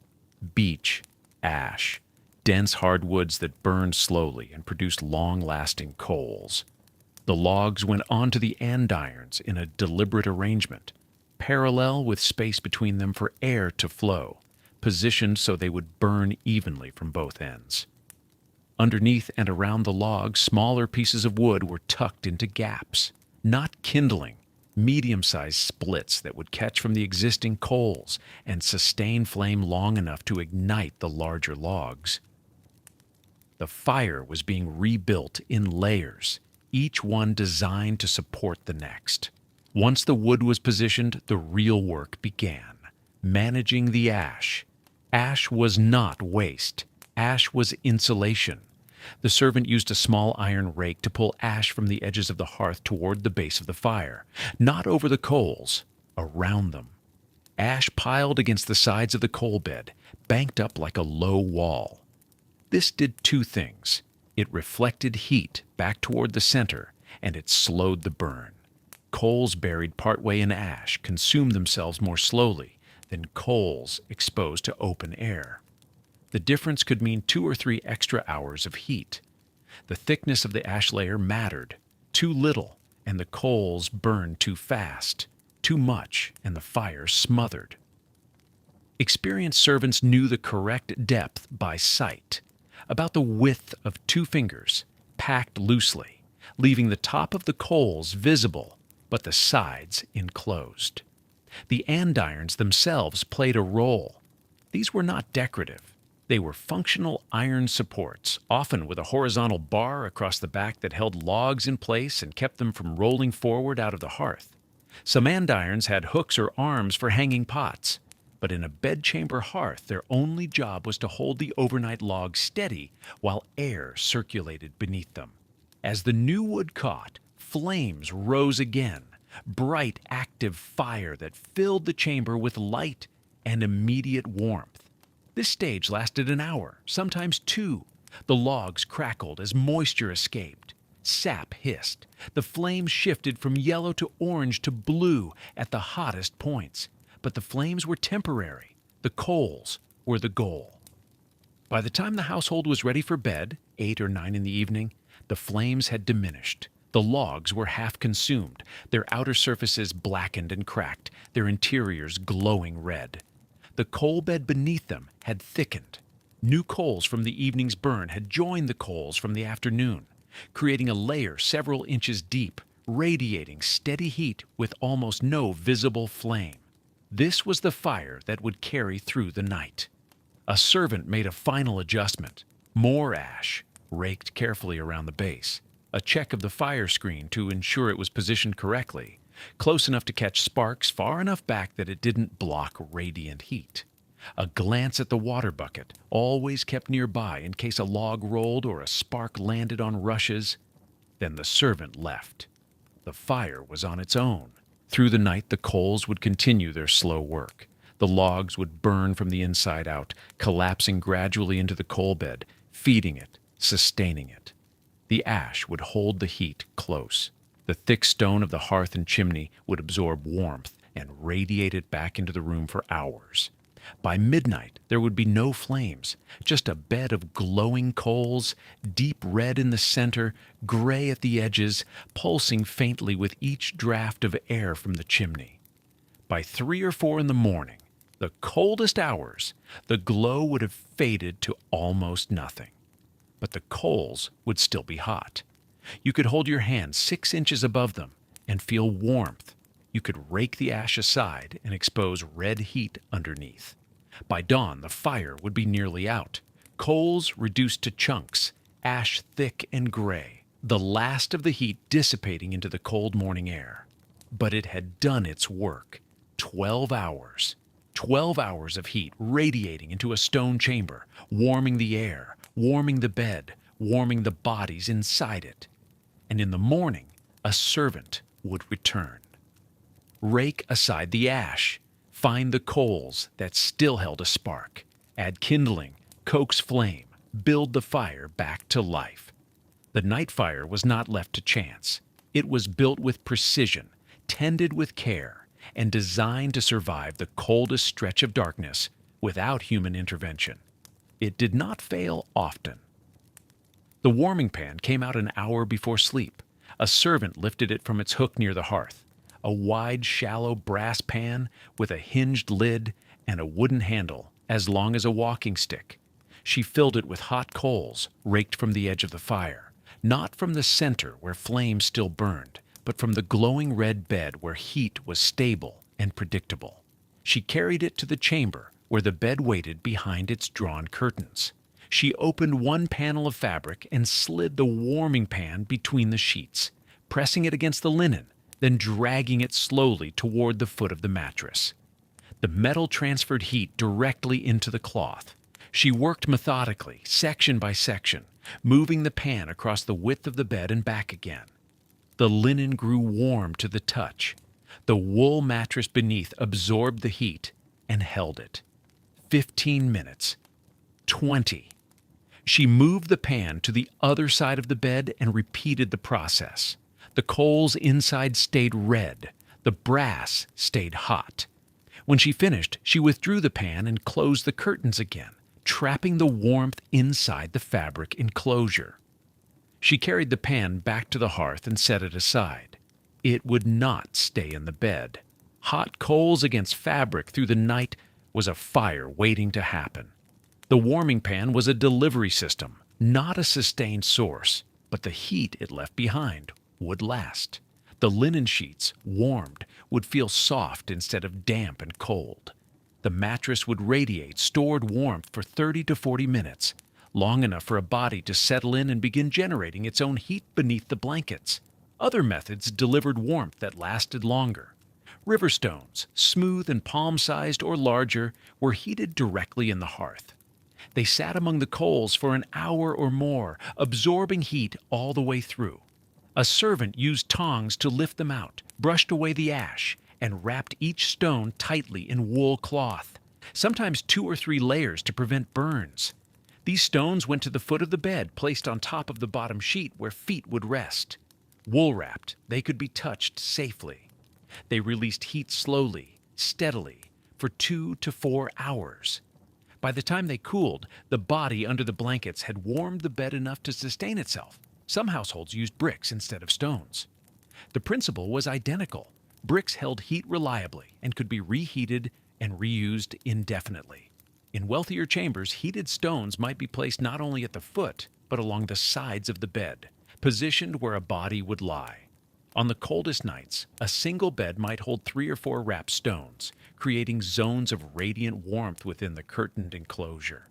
Later in the medieval period, stoneware or metal flasks appeared, containers that could be filled with hot water, sealed, wrapped, and placed in the bed. They were safer than coals, cleaner than stones, and could be refilled if they cooled too soon. But they required specific vessels and tight closures, and many households continued with stones because the weight materials were free and the method was proven. All of these technologies addressed the same problem. A bed, even with thick mattresses and heavy blankets, was cold when you first entered it. Linen sheets touched skin like damp clay. Wool blankets took time to trap body heat. The first 10 minutes under the covers could be brutal, breath clouding, skin contracting, the impulse to curl tight and wait for warmth that felt impossibly far away. Warming the bed in advance collapsed that weight. It turned the bed into a place that welcomed the body instead of punishing it. The difference was not subtle. It was the difference between enduring and resting. Servants managed this process as part of the evening routine. The warming pan came out when the fire was tallest. Stones went into the coals after supper. By the time the household was ready to retire, warmth was already waiting in the curtained dark. No one slept with the hot coals or heated stones pressed against skin. That would burn. But they didn't need to. Radiant heat worked through layers, wool, linen, air, and by the time it reached the body, it was gentle, steady, enough to take the edge off the cold and let sleep arrive without a fight. This wasn't luxury. It was practical physics applied with consistency. Stones and metal held heat, fabric insulated, distance moderated intensity. Together they bought time, enough time for a body to do the rest. Warmth did not only come from outside the body. An hour before sleep, the household drank. Not water. Water was cold, thin, and did nothing to prepare the body for 12 hours under wool in a stone room where breath would frost by morning. What they drank was thick, warm, and designed to heat from within. Posset was the most common. It began with milk, heated in a pan hung over the fire until it steamed.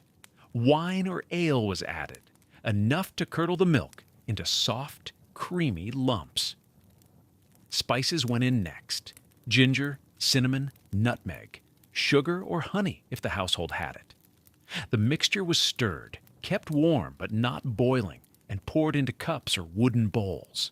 It was consumed near the fire while still hot. The texture was something between a drink and a soft cheese. It coated the throat. It filled the stomach.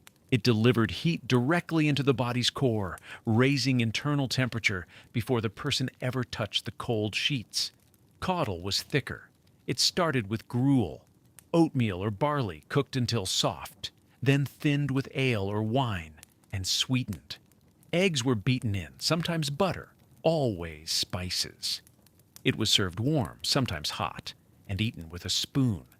It was heavy enough to sustain through the night, filling enough that hunger would not wake the sleeper before dawn. Both posset and caudle were deliberate. They were not indulgences. They were tools.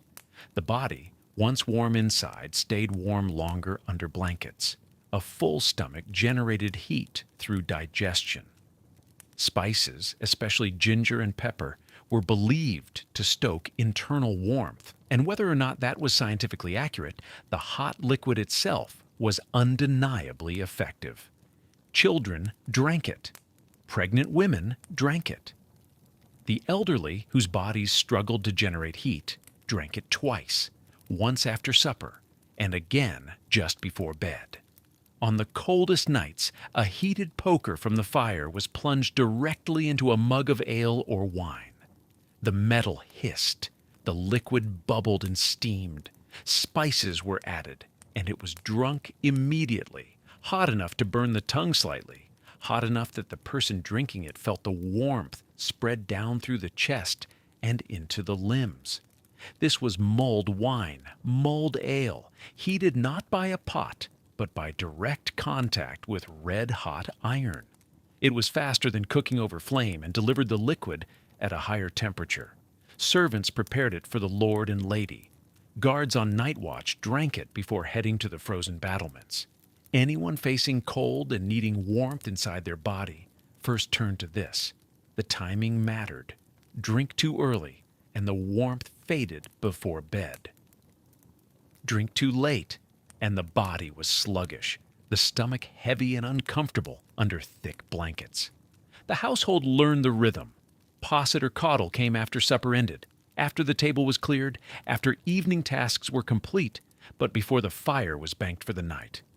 People drank sitting near the hearth, letting external and internal warmth work together. They finished the cup or bowl, set it aside, and felt the heat settle into their chest and stomach. Then they rose, moved toward the chambers, and began the final preparations for sleep. The warmth from the drink lasted longer than the warmth from the fire. External heat touched only the skin. Internal heat radiated outward from the core. A body that started warm inside stayed warm longer under covers, took less time to heat the bed, and woke less often from cold in the deep hours of the night. This was understood without being written down. It was passed from one generation to the next as ordinary knowledge. You did not go to bed cold if you could help it. You drank something hot. You stood near the fire. You warmed the sheets. You layered yourself in wool.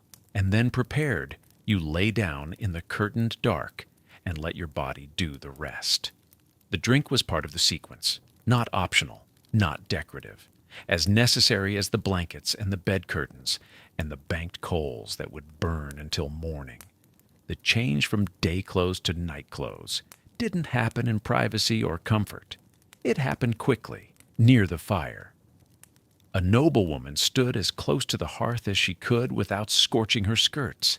Her chambermaid worked behind her, unlacing the back of her gown. The fabric had absorbed the day, moisture from her body, dampness from the stone walls, the faint smell of smoke that clung to everything. It needed to come off, but she wouldn't stand naked in a freezing room. The maid pulled the gown down over her shoulders while the woman kept her linen undershift on. The shift stayed against her skin. The gown came away. Then the maid draped the night shift, heavier linen, longer, meant for warmth, over her head and let it fall down over the undershift. Only then did the woman reach beneath and pull the thinner layer off, sliding it out from under the night shift without ever exposing skin to open air.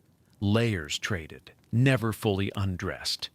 A lord did the same, aided by a valet or page, tunic off, nightshirt over, hose removed last, wool socks pulled on in their place. The cold was a physical pressure. You didn't linger. Children were changed by nurses, their small limbs pulled through sleeves, caps tied under chins before they could protest. Babies stayed swaddled. Older children learned the rhythm early. Stand near the fire, move fast, don't complain. Daytime clothes went onto hooks or folding stands positioned near the hearth. They'd hang there all night, drying out, warming slightly, ready to pull back on in the morning when the process reversed. Damp wool didn't warm a body. Dry wool did. So the drying mattered. Nightcaps went on last. Wool, sometimes linen, tied securely under the chin. A body lost enormous heat through the head. Everyone knew it. You didn't question the cap. You wore it. The fire cast long shadows. The room beyond its radius was already cold. Servants worked quickly, then withdrew. The sleeper was alone now, or nearly. Just the short walk from hearth to bed remained. That walk was cold. Stone floors pulled heat from the soles of feet, even through socks. The air between fireplace and bed frame was the room's true temperature, the temperature that had been waiting all along. You crossed it fast, climbed into the bed frame, pulled yourself up onto the mattress. Bed curtains were still open. The room's cold leaned in. A ceramic pot sat beside the bed, sometimes under it, always within reach. The chamber pot wasn't mentioned in polite record, but it was universal. To leave the bed in the middle of a winter night, walk down a freezing corridor to the garderobe built into the exterior wall, a stone shaft open to outside air, was to lose all the warmth you'd spent hours accumulating. The pot was necessity. It had a lid. In wealthier households, a handle. Servants emptied it each morning. The alternative, walking half-dressed through frigid darkness to a hole in the wall where wind blew up from the castle's foundation, wasn't sustainable. Not every night, not all winter. So the pot stayed close. Once settled onto the mattress, the sleeper pulled blankets up and began evening prayers. This wasn't optional. It was embedded in the rhythm of the day as deeply as eating. You prayed before sleep. Everyone did. The prayers were often said half under the covers, hands folded on top of the blankets at first, then tucked beneath as the cold pressed in. Words spoken quietly. A recitation of the Pater Noster, the Ave Maria. Thanks for the day's protection. Requests for the night's safety. The sign of the cross drawn over the chest. For the devout, prayers were longer. Nobles sometimes used books of hours kept beside the bed, but most people kept it brief. The cold didn't allow for lengthy devotion. Children prayed aloud, guided by nurses. Servants in the great hall murmured their own prayers, communal and low. Even guards on the walls said something before their watch, a quick blessing against the dark and the wind. The prayer marked the transition. Day was over. The soul was commended. Sleep could come. Then the final movements. If the bed was shared, bodies shifted into position. A husband and wife pressed close, her back to his chest. Children nestled between parents or siblings, the smallest in the middle where warmth concentrated. A dog settled onto the foot of the bed, heavy and warm, its breathing slow. The last task, drawing the curtains. Whoever slept nearest the edge reached out and pulled the heavy fabric panels closed, one side, then the other. Front panels last. The curtains overlapped in the center. Thick wool or tapestry, sometimes lined, they hung from the bed frame's wooden canopy and fell to the mattress edge, enclosing the sleeper entirely. The room disappeared. The cold retreated slightly. The space inside the curtains was dark, small, and immediately warmer than the air beyond. Silence settled. The household stilled. First sleep began. The household settles. Not all at once, not in synchronized quiet, but in a gradual dimming that begins in the hall and moves upward through the castle, like smoke reversing itself, rising from noise into silence. By 8 in the evening, the great hall is nearly empty. Servants bank the central hearth. A few dogs remain near the coals. The trestle tables have been cleared, stacked against the wall. Pallets unroll across the flagstones where kitchen staff and lower servants will sleep communal. Wool blankets shared. Bodies arranged in rows that maximize warmth through proximity. Upstairs, in the solar, the lord and lady have already drawn their bed curtains. Inside that enclosure, the world contracts. The heavy wool hangs just inches from the face. It blocks all light. The chamber beyond, already dim, disappears entirely. What remains is touch, sound, temperature. At first, the space inside the curtains feels cold. The linen sheets are still cool against skin despite the warming pan that passed over them an hour before. The air is sharp. Breath clouds faintly even here, though the eye cannot see it in the absolute dark. But bodies generate heat. A human at rest produces perhaps 100 watts of thermal energy. 2 adults in a shared bed produce twice that. The heat rises first, trapped by the canopy overhead, then spreads laterally, absorbed briefly by the thick wool curtains, before those two begin to warm and reflect heat back inward. Within 20 minutes, the temperature inside the curtained bed is noticeably higher than the room outside. Not warm, not comfortable by any modern measure, but warmer. Enough that the cold edge softens. The wool blankets, 3 of them, layered and heavy, begin to do their work. Wool fibers trap air in thousands of tiny pockets. Those pockets fill with warmth from the body below. The blankets grow less oppressive, less like weight, and more like shell. The feather mattress beneath also warms, slowly. It takes an hour or more for its full depth to absorb and hold body heat. But once it does, it becomes a second source of warmth, no longer pulling heat away from skin, but giving it back. By 9, first sleep has arrived. Not dramatically, no formal boundary. Just a gradual loosening of thought, a slowing of breath, the body's involuntary descent into rest. The lady sleeps on her side, knees drawn slightly toward her chest. The lord lies on his back, one arm across his stomach. Their shapes do not touch, but the shared warmth does. In winter, proximity matters more than contact. Outside the curtains, the bedchamber cools steadily. The fire in the wall hearth burns lower. The logs placed at 6 p.m. are half consumed by 10. The coals glow deep orange, radiating less heat now, but still enough to keep the room's temperature from plummeting. The thick stone walls help. They absorbed warmth all evening, and now they release it incrementally. A slow thermal exhale that resists the cold pressing in from outside. The air in the room hovers near 40 degrees Fahrenheit, cold enough to stiffen fingers, cold enough that a person standing naked would shiver violently. But inside the curtained bed, beneath 3 wool blankets, surrounded by fabric walls, the temperature holds near 60. Survivable, sleepable. Breath accumulates, Two people exhaling water vapor into an enclosed space for hours create humidity. The air inside the curtains grows slightly damp.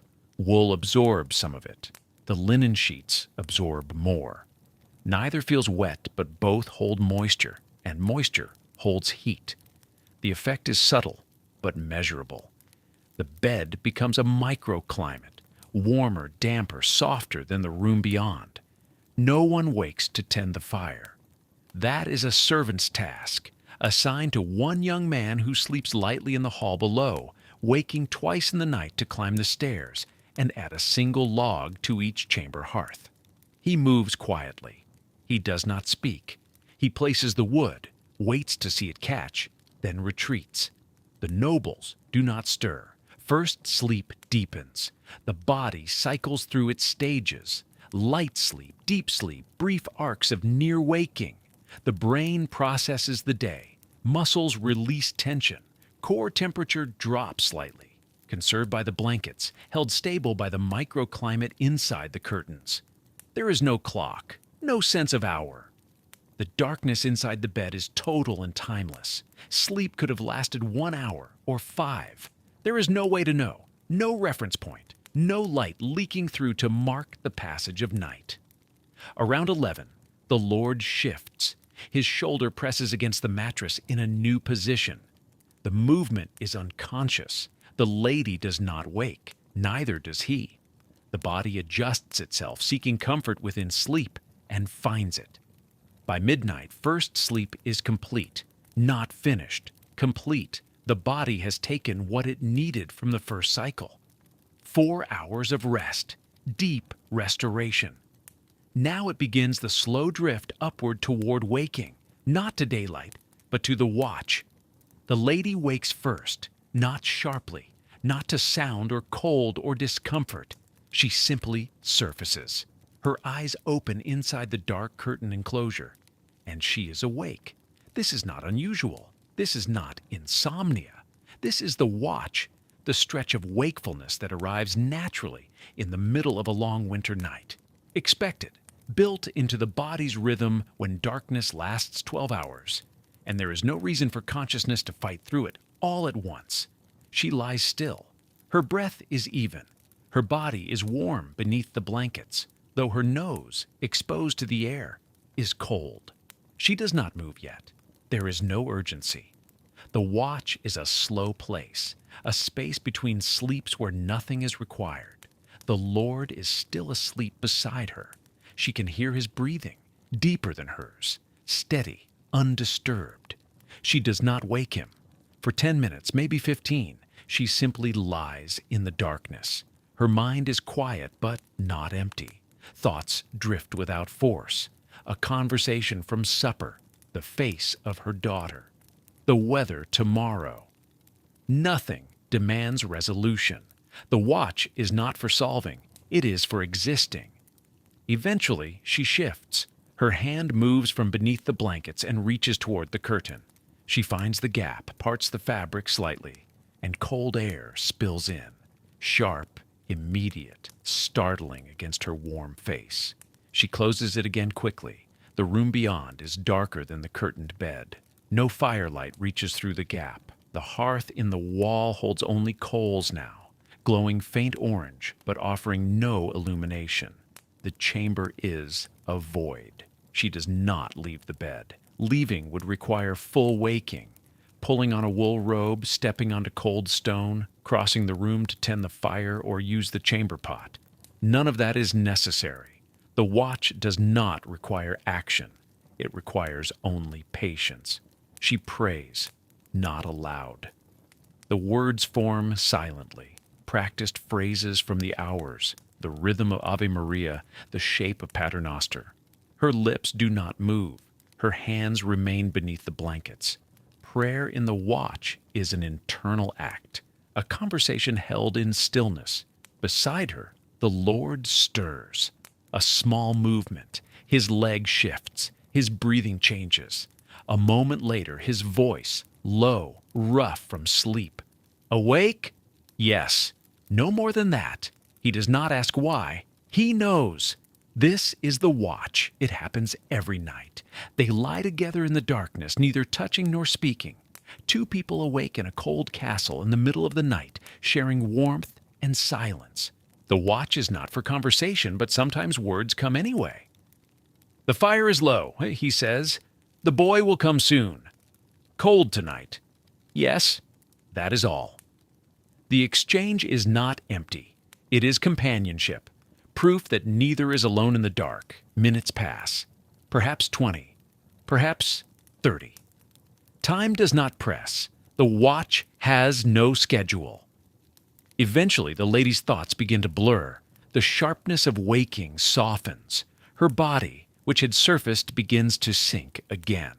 She does not fight it. The watch ends when it ends. The Lord is already drifting. His breathing slows again. His body settles deeper into the mattress. He will not remember being awake. The watch often leaves no memory, just a vague sense that the night was long and rest was complete. The lady follows him down, not all at once, gradually. Her mind releases its quiet thoughts. Her body releases the last threads of wakefulness. The warmth inside the curtained bed folds around her again, and she is asleep. Second sleep begins, deeper than the first, longer. The body knows it has hours left. The cold beyond the curtains has not yet reached its worst. The coals in the hearth still hold some heat. The night is not over, but the hardest part, the waking middle, has passed. In the hall below, a servant wakes. He rises from his pallet, pulls a wool cloak around his shoulders, and climbs the stairs. He enters the solar quietly. The darkness is so complete he moves by memory, not sight. He finds the hearth by the faint glow of coals. He places a single log across the embers. He waits until it catches, a small flame licking upward. Then he leaves. The fire builds, not large, not roaring, just enough to hold the room's temperature steady for another 2 hours, enough that when dawn comes the cold will not be unbearable. The Lord and Lady do not wake. Second sleep holds them. The watch is over, midnight to 4 in the morning, the coldest hours. Outside, the temperature drops toward its nightly minimum. Inside the castle, the great hall fire has been banked for hours. In the private chambers, the logs placed at sunset have burned down to a bed of glowing coals. The flames are gone. What remains is dull red heat beneath a blanket of ash. The warmth that filled the room at bedtime has drained away. Stone walls that absorbed heat all evening now radiate it back into the winter darkness outside. The thick masonry works both ways. It buffered the cold during the day, stored warmth through the evening, and now, in the deep night, it gives that warmth back to the frozen world beyond. The room temperature drops, not to the brutal cold outside, but low enough that breath clouds thick and white in the darkness. Inside the curtained bed, the enclosed space remains warmer. But even here, the cold presses in. The heat generated by two bodies under 6 wool blankets has plateaued. For the first few hours after the curtains closed, warmth built steadily. Body heat trapped by fabric, reflected by wool, contained by the tight enclosure. But now the system has reached equilibrium. The bed cocoon stays warm, but it cannot get warmer. And outside that cocoon, the room grows steadily colder. Where curtain edges meet the mattress, cold air seeps in. Not a gust, not a draft strong enough to wake anyone. Just the quiet infiltration of air, several degrees colder than the space inside. It pools near the bottom of the bed first, where feet rest beneath blankets. Then it moves along the edges, wherever fabric doesn't quite seal against fabric. Sleepers respond without waking. A man curls tighter, knees drawn toward chest, body contracting into itself. A woman shifts closer to her husband, back pressed against his chest, his arm over her shoulder. Heat loss minimized by reducing surface area, by sharing warmth skin to skin through the linen layers of their nightshirts. Children in another chamber pile closer, 3 in one bed, the smallest wedged between 2 older siblings. Instinct pulls them together. The one in the middle sleeps warmest. In the great hall, servants sleep in clusters near the hearth. Even with the fire reduced to coals, the massive stones of the fireplace radiate saved heat.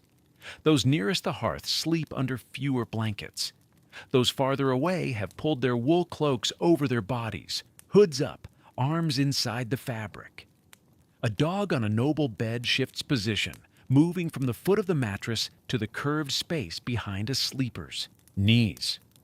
The animal's body warmth, higher than a human's, adds another source of heat to the layered system. No one wakes for this.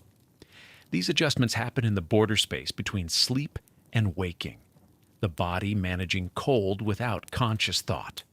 But some do wake. A guard finishes his watch on the battlements and descends the narrow spiral stair to the chamber where off-duty men sleep. He is so cold his hands shake as he removes his cloak.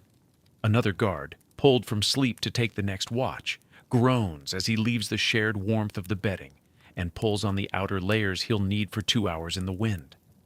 An elderly man wakes because his hip aches from holding one position too long. He shifts carefully, trying not to disturb his wife, but the movement lets cold air slip under the blankets. He tucks the edge back down, pulling wool tight against his shoulder, and settles again. A young mother wakes because her infant stirs. She reaches for the child sleeping beside her, checks by touch that the swaddling is still snug, that tiny hands haven't worked free. She tucks the blanket higher around the baby's head and lies back down, her own body curved protectively around the small form. No one rises to tend the fire. Not yet. The coals will hold until pre-dawn. Servants know the rhythm. If they wake now and add wood, they'll have to wake again in 2 hours to add more. Better to let the fire coast through the coldest hours on banked heat, then rebuild it properly when dawn approaches. Outside the bed curtains, frost begins to form on the inside of window shutters. Moisture from the room's air, breath, the dampness of wool, the lingering humidity from evening washing, condenses on the coldest surfaces. It spreads in delicate patterns across wood, in thin films on stone. By morning, it will be thick enough to scrape with a fingernail. Inside the curtained beds, the air has grown heavy. Hours of breathing in an enclosed space have changed it. The oxygen is thinner. The humidity is higher. Curtains meant to trap warmth also trap moisture, each exhale adding vapor to the small volume of air. The wool curtains absorb some of it. The blankets absorb some of it. But enough remains that the air feels thick, almost tangible. A woman in her bed shifts, turning her face toward the gap where 2 curtain panels meet. She doesn't open them. That would let cold air flood in, but she angles toward the crack, breathing the slightly fresher air that leaks through. After a few breaths, she settles again. A man's nose, the only part of his face outside the blankets, has gone numb. He pulls the blanket higher for a moment, warming the skin with his breath, then lowers it again. Breathing through wool for hours isn't possible. The nose stays exposed. The cold is tolerated. These are the hours when sleep is deepest. The body has passed through the lighter first sleep and the waking interval. Now it has descended into the second sleep, the long, slow stretch before dawn. Heartbeats slow, breathing slows, muscles release into stillness. The cold continues, but it is steady, no worse than expected. The systems in place, the curtains, the blankets, the shared warmth, the night clothes, the bed's position in the room's warmest corner, are holding. This is not crisis. This is the predictable middle of a winter night. The coldest point, yes, but a cold that has been planned for, prepared for, absorbed into routine. In the great hall, a servant rolls over and pulls his cloak tighter. On the battlements, a guard paces to keep blood moving. In a curtained bed, a sleeper's breath clouds white in the small dark space, then fades. The night continues, the cold continues, and sleep continues. The castle is never silent, even in the depth of night. With most of the household asleep and fires banked to coals, sound moves through stone. Wind first. It finds every gap, every opening, every passage designed to let air through. Arrow slits cut into outer walls become instruments. The wind doesn't roar through them. The openings are too narrow, the walls too thick. But it hums, a low, sustained note that shifts in pitch as gusts rise and fall. In some chambers, the sound is barely audible. In others, particularly those facing the prevailing winter wind, it fills the room with a steady presence. The sound is not alarming. It's expected, familiar. A sleeper hears it the way someone near the ocean hears waves, not as individual events requiring attention, but as a constant backdrop that confirms the world is as it should be. On the battlements, the wind is sharper. Guards walk their routes with cloaks snapping behind them, hoods tied tight. Their footsteps sound against stone, boot leather on frozen flagstone, the rhythm steady and deliberate. The sound carries down into the bailey, up to the tower windows. Anyone waking in the night and hearing those footsteps knows the watch is maintained. The castle is guarded. Inside, different sounds. In the great hall, the occasional crackle of a coal shifting in the banked hearth. The sound is small but distinct in the quiet. A snap of settling wood, a whisper of ash collapsing. Then silence again. A dog in one of the upper chambers shifts position, and the straw-filled mattress rustles. The animal sighs, a long exhale, and settles. From another bed in the same room, a child murmurs something wordless in sleep. No one wakes. The stones themselves make sound. Castle walls, heated unevenly by fires and bodies during the day, cool unevenly at night. Stone contracts as temperature drops. The movement is minute, fractions of an inch across massive blocks. But in the deep quiet, it's audible. A faint creak, a barely perceptible groan, the settling of weight that has shifted by imperceptible degrees. And these sounds do not disturb sleep. They are part of the castle's voice, expected, known. Somewhere below in the spaces beneath the living quarters, animals make their presence known. Horses in the stables shift in their stalls. Hooves scrape against stone. A whinny, muffled by distance and walls, drifts upward. Cattle low softly. Chickens, roosting in the corners of the bailey, rustle and cluck when something, a rat, a cat, moves near them. The livestock sounds are reassurance. They mean the animals are alive, enclosed, protected from the winter night and from predators. They mean the castle's stores of meat and milk and eggs are intact. In a world where survival depends on what you've gathered and kept, the sounds of living animals are the sounds of security. Human sounds, too. In the great hall, a servant coughs. The sound echoes briefly against stone, then fades. Another servant murmurs something. A few words in sleep, unclear. A third rolls over, and the wool coat covering him drags across the rushes on the floor with a soft whisper. In the guard room, men finishing one watch and starting another exchange low words. Not conversation, just the necessary communication of the shift change. A name, a nod, the scrape of a bench as one man rises and another sits. An infant cries briefly in an upper chamber. The sound is thin, muffled by walls and curtains, but it carries through stone corridors. Within seconds, it stops.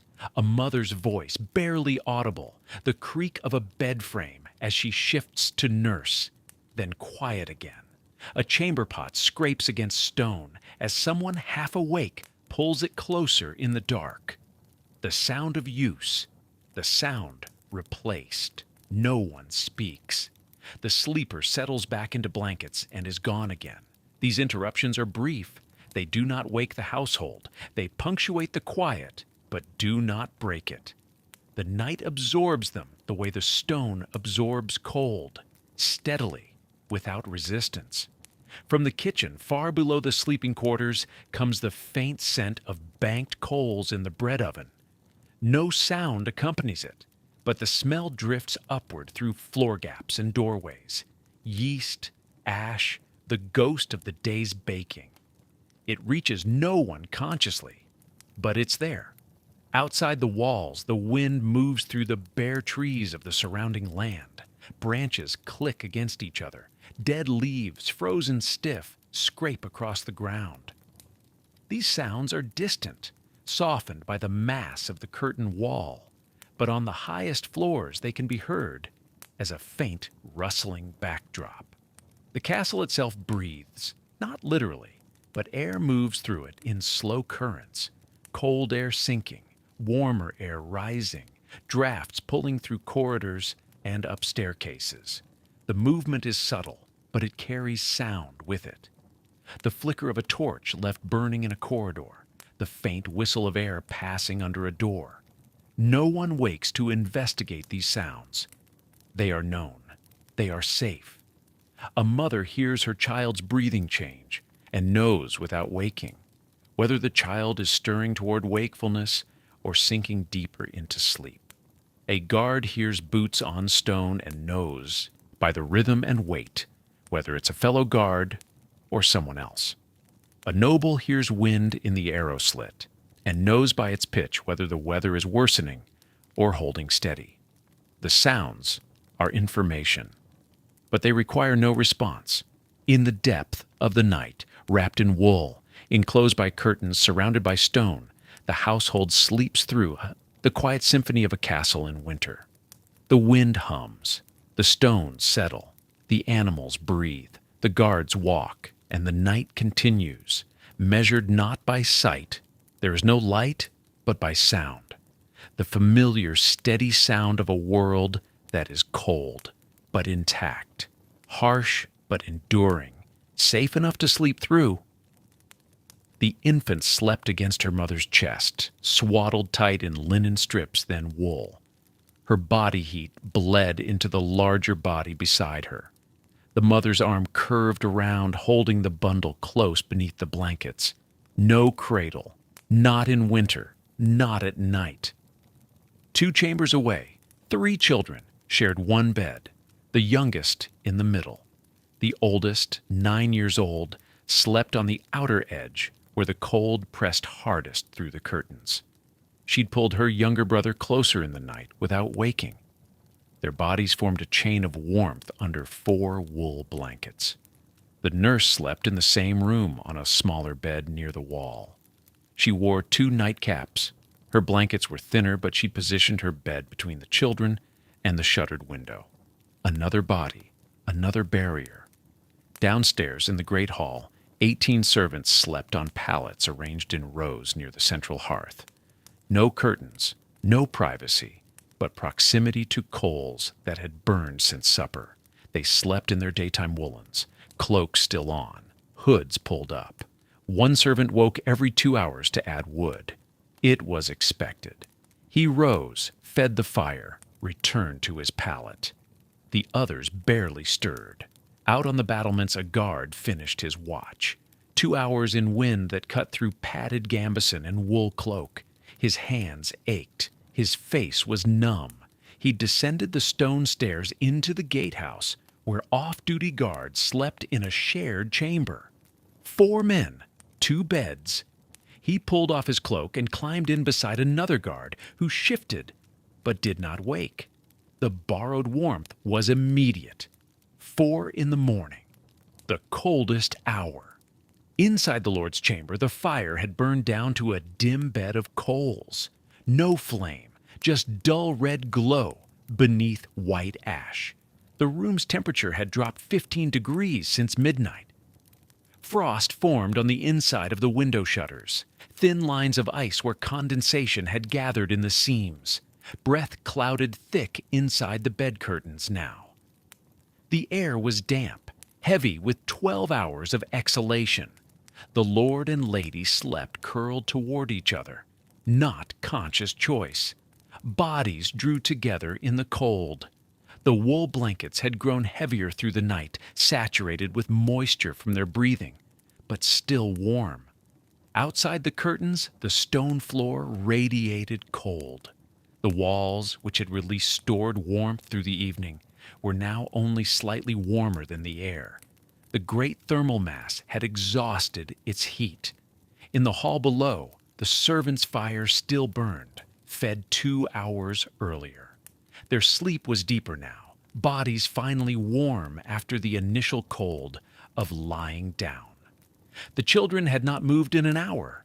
Deep second sleep. The smallest one's face was pressed against his sister's back. No one stirred. The castle was utterly still. Wind outside, stone settling, a dog's breath near the coals. Nothing more. The household waited, not consciously, but the rhythm was understood. The coldest moment would pass. Servants would wake soon. Fires would be rebuilt. Morning routines would begin. For now, stillness, bodies conserving warmth, blankets drawn close, the final stretch of night. You do not leap from bed, not in a castle, not in winter, not after 12 hours beneath wool that has grown warm and damp with your own heat. You wake slowly, eyes open. The darkness inside the curtains is absolute, but you sense dawn, some shift in the quality of silence, or the faint change in cold against your face where it rests outside the blankets. You do not move yet. Your body knows the sequence. First, you breathe. Your breath clouds white, visible even in the dim enclosure. The wool near your mouth is slightly damp. You have been breathing moisture into fabric all night. Then you sit, still inside the curtain enclosure, still surrounded by wool on all sides. You pull a blanket around your shoulders before you do anything else. You reach for the bed jacket left folded near the pillow.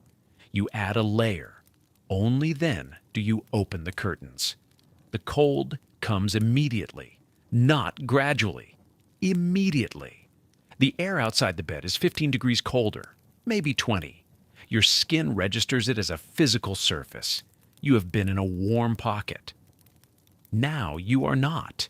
You do not linger. You move toward the fire. The servants arrived earlier. Not much earlier. Half an hour, perhaps, but enough to begin the process.